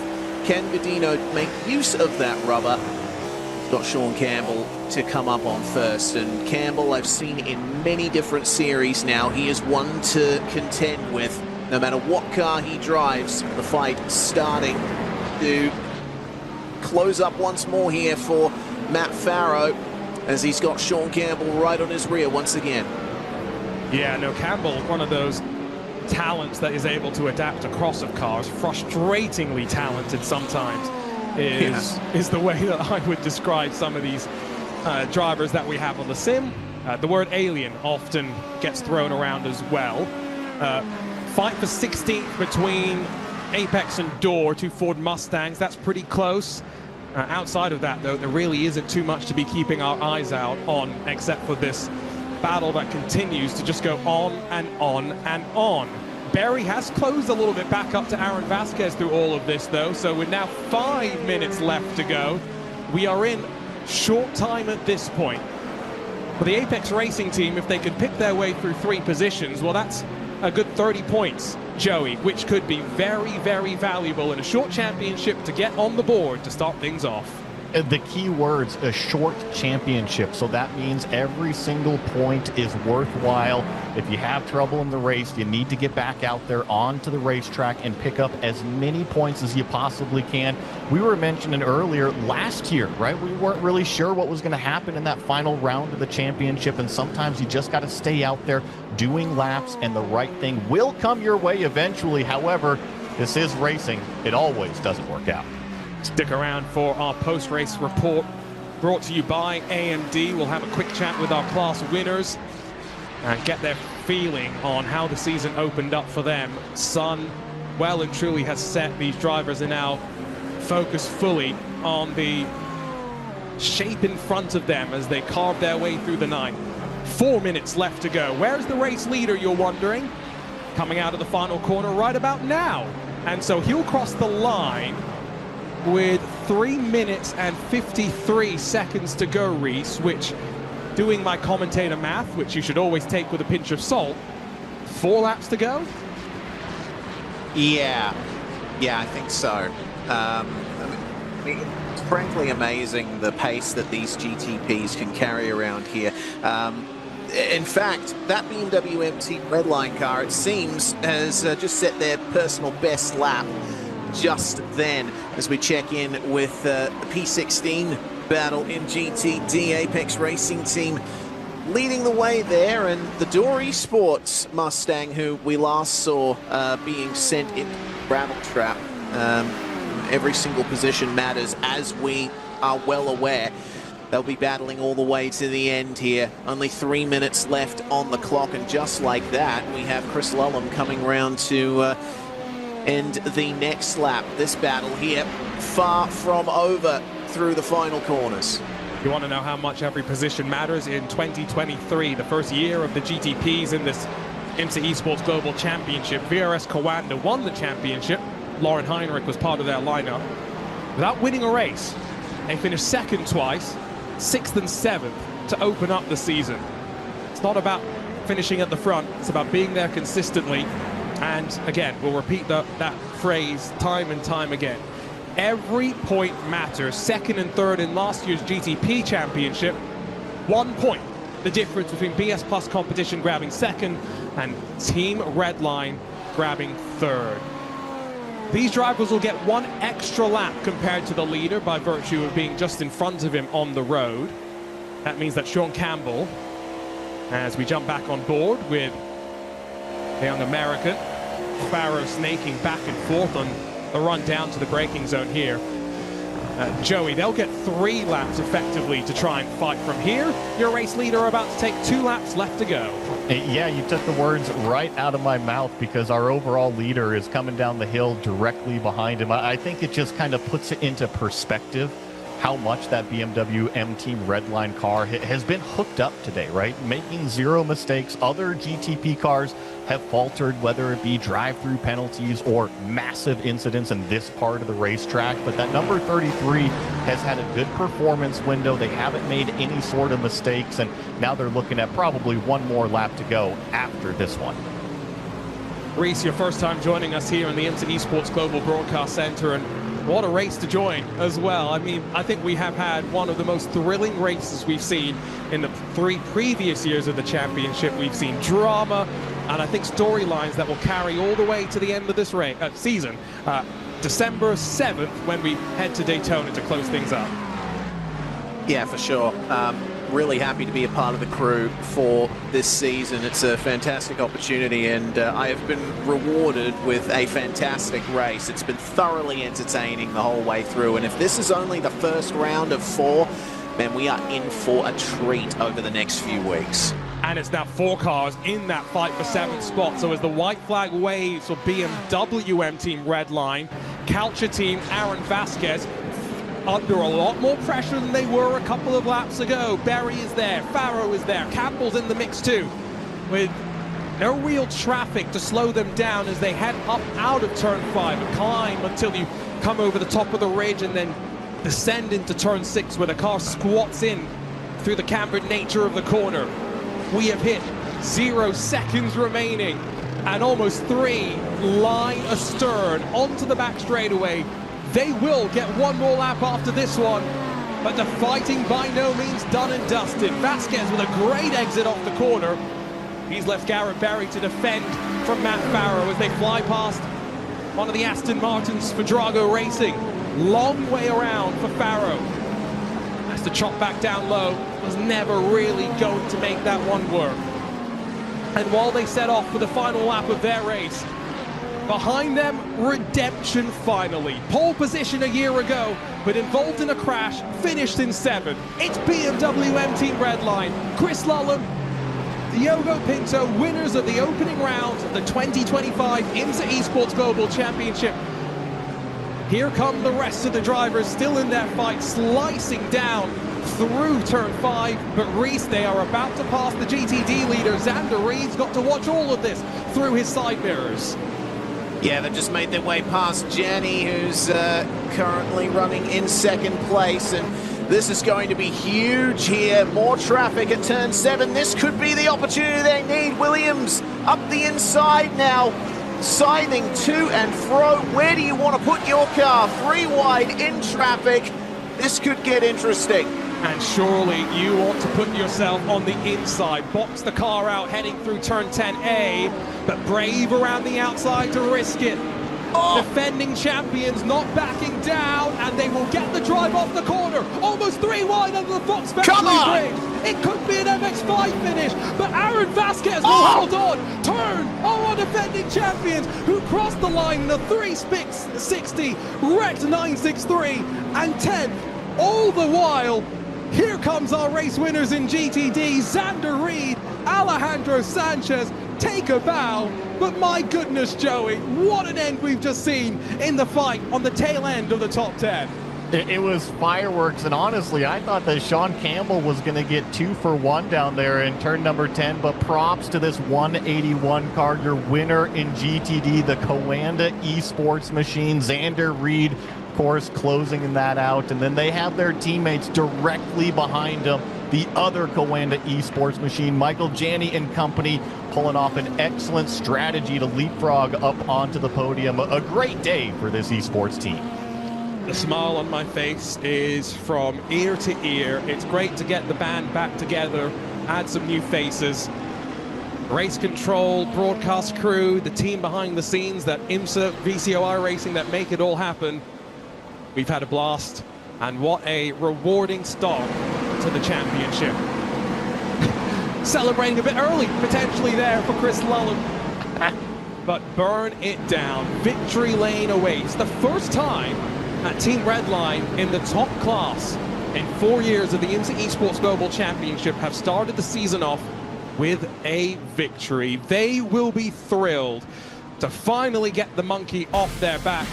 And silly Lully, Diogo Pinto, an almost perfect race. Would have been interesting to see what happened with Porsche Coanda, but let's take a look at our Michelin move of the race. And so many to pick from, but I think this might be an easy pick.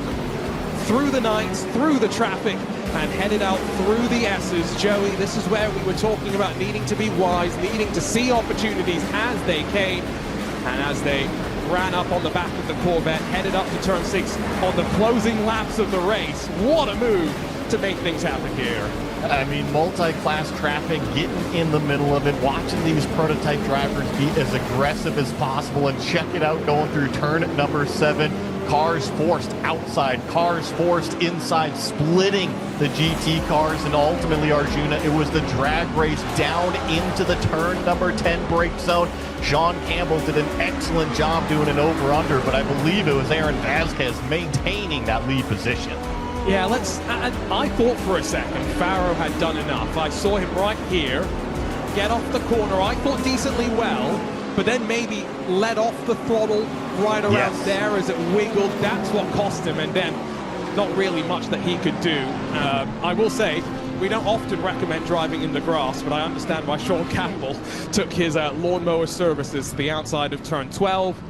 Xander Reed burns it down, a winner alongside of Alejandro Sanchez. Let's dive into our AMD post-race report, because boy, do we have some things to look through. Provisional race results, we should say, because you get the sneaking suspicion a few late race penalties maybe still yet to be applied, but no such worries for the top two at the very least. It's a red line 1 and 2, the BMW M entry in front of the sister car, and then look at that gap. Back to Drago Racing. Alexander Spets threw it away through turn number 1, but he and Ate Kaupinen fought back to an incredible podium effort. They finished just in front of BMW M Team BS Plus competition, while the best of the Cadillacs is Channel 199 in 5th. Good effort from the Acuras, both CrowdStrike Racing to climb their way up to 6th position, but after not qualifying with a qualifying ban, Aaron Vasquez up to 7th with Carlos Fenalosa. Grid and go in the grass across the line, 8th for them. And then back down to find Solpec Precision Racing and Williams Sim Racing Chill Blast. Not an easy open to the title defense for that number 5. Just 2 more cars on the lead lap. Relentless pace at the front of the field, and Apex Racing and Fiercely Forward are 11th and 12th. Second Grid and Go machine is 13th, with the second of the CrowdStrike Acuras behind them. Maniti's pair of entries, 15th and 16th, are in front of that Solprec Virtual Mindset machine. Great to see them back on track after Robin Schwanker's desolation after the incident. They're in front of Sheza Esports, in front of Porsche Coanda, and in front of the Williams Gaming Club. Pole position for Porsche Coanda, not really rewarded. However, the 181 from pole to victory, and a rather dominant drive from Xander Reed and Alejandro Sanchez. Coanda do open up the GTD campaign though with a 1 and 2. Drago's Aston Martin, the one shared by Hugh Barter and Nicholas Rubelar in 3rd. Then, by virtue of where the overall leader of the race was, gaps look a bit big, but Apex in 4th and the Mustang Redline in 5th are defending champions Veloce Thrustmaster, Marla Racing Team, Drago, Altitude Frame Esports, and Team PGZ. The rest of the top 10. Big shout out to Marla. Great recovery after a penalty early doors. 11th for Scuderia Ferrari HB Esports Team, just in front of the Aston Martin Aramco Esports crew, both on their full season debuts in the championship. EMM in 13th, a late stop and go, or rather drive-through for them. And then Visceral, Williams, Door, Apex, Adidas Racing by WSR, Grid and Go, and the second World Sim Racing entry make up the top 20. We start to get into the used car lot, to say the least. Fiercely Forward in front of Sheza, Impulse, Windward Esport, Team PGZ, Mag Performance, EMM, BS Turner, Simify, and then the first of our official retirees, Sheza's Chevy Corvette, just in front of the 2 teams that had the worst of the days. Fiercely Forward's 111 Lamborghini, and then the Virtus Pro Mercedes. Didn't even get to see Dara McCormack jump into the car today. Well, that was a good chat through all the results. Let's go have a good chat with our drivers and the winning pair, Chris Lullum, Diogo Pinto with Joey Atterbury. Yeah, we're going to start with Diogo Pinto since you went ahead and started the car. A little bit of some excitement there in those first couple stints with all of that action on track. Yeah, it's always very, very packed, these races with the traffic. So we knew going into this season, we just have to stay out of trouble. In the past 2 years, we've had some incidents that ruined our season, but I think for now we can be happy. We stayed out of trouble, we were pretty quick. And yeah, I mean, that's just mostly what you have to aim for in this championship. Well, and Diogo, one more here for you. What does this mean? This is the opening round, and to kick it off with a win, that's a good jump start on everybody. Yeah, it is, of course, but with this point system and the season being so short, we really need to maximize. So in a way, of course, it's really nice, but the win doesn't mean anything if in the next race you have a really bad result. So we just need to keep it up. There are some teams that had bad results, so we need to capitalize on it. Of course, we have our second car that's also fighting for it. That finished behind us. We have Drag was very quick. We have PS, so it's going to be a very tight season. Well, and Chris, to bring you in here, it seemed like Diogo did all the hard work with all of the excitement early on in the beginning half of the race, and then once you got in, it was pretty much cruise control. Did you have any nervous moments out there? To be honest, no, not really. Once we saw that the number 91, the Commander car was out of the picture, really, it's just bring it home. Like, you can always leave a little bit of margin with the traffic. Never need to make any massive risks. Also having, again, like Diogo said, the sister car behind gives you a bit of margin. But no, you still have to keep the pace up because if anything happens, then you need to be able to recover that as quick as possible. But in regards to the traffic, yeah, there's a bit of margin. Well, I think that both of these drivers did an excellent job and, of course, capped off with a victory here in round number 1. That was Diogo Pinto and Chris Lullum driving the BMW M Team Redline, number 33, Arjuna. And let's quickly make our way down to the GTD winner, standing by with Reese Gardiner. Yes, indeed. Alejandro Sanchez and Xander Reed joining us here from Coanda Esports 181. We'll go to you first, Alejandro. It was certainly an interesting way to start the race, especially considering you managed to get a few seconds over everyone else in the first pit cycle. Did you guys go into the race with that in mind? No, not really. But yeah, we managed to have very good pace. The track was quite a bit slippery, so you had to kind of underdrive it, and I'm usually quite decent at that.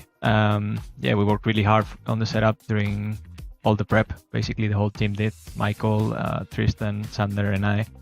We worked really hard for this, so yeah, quite happy with the delivery we did today.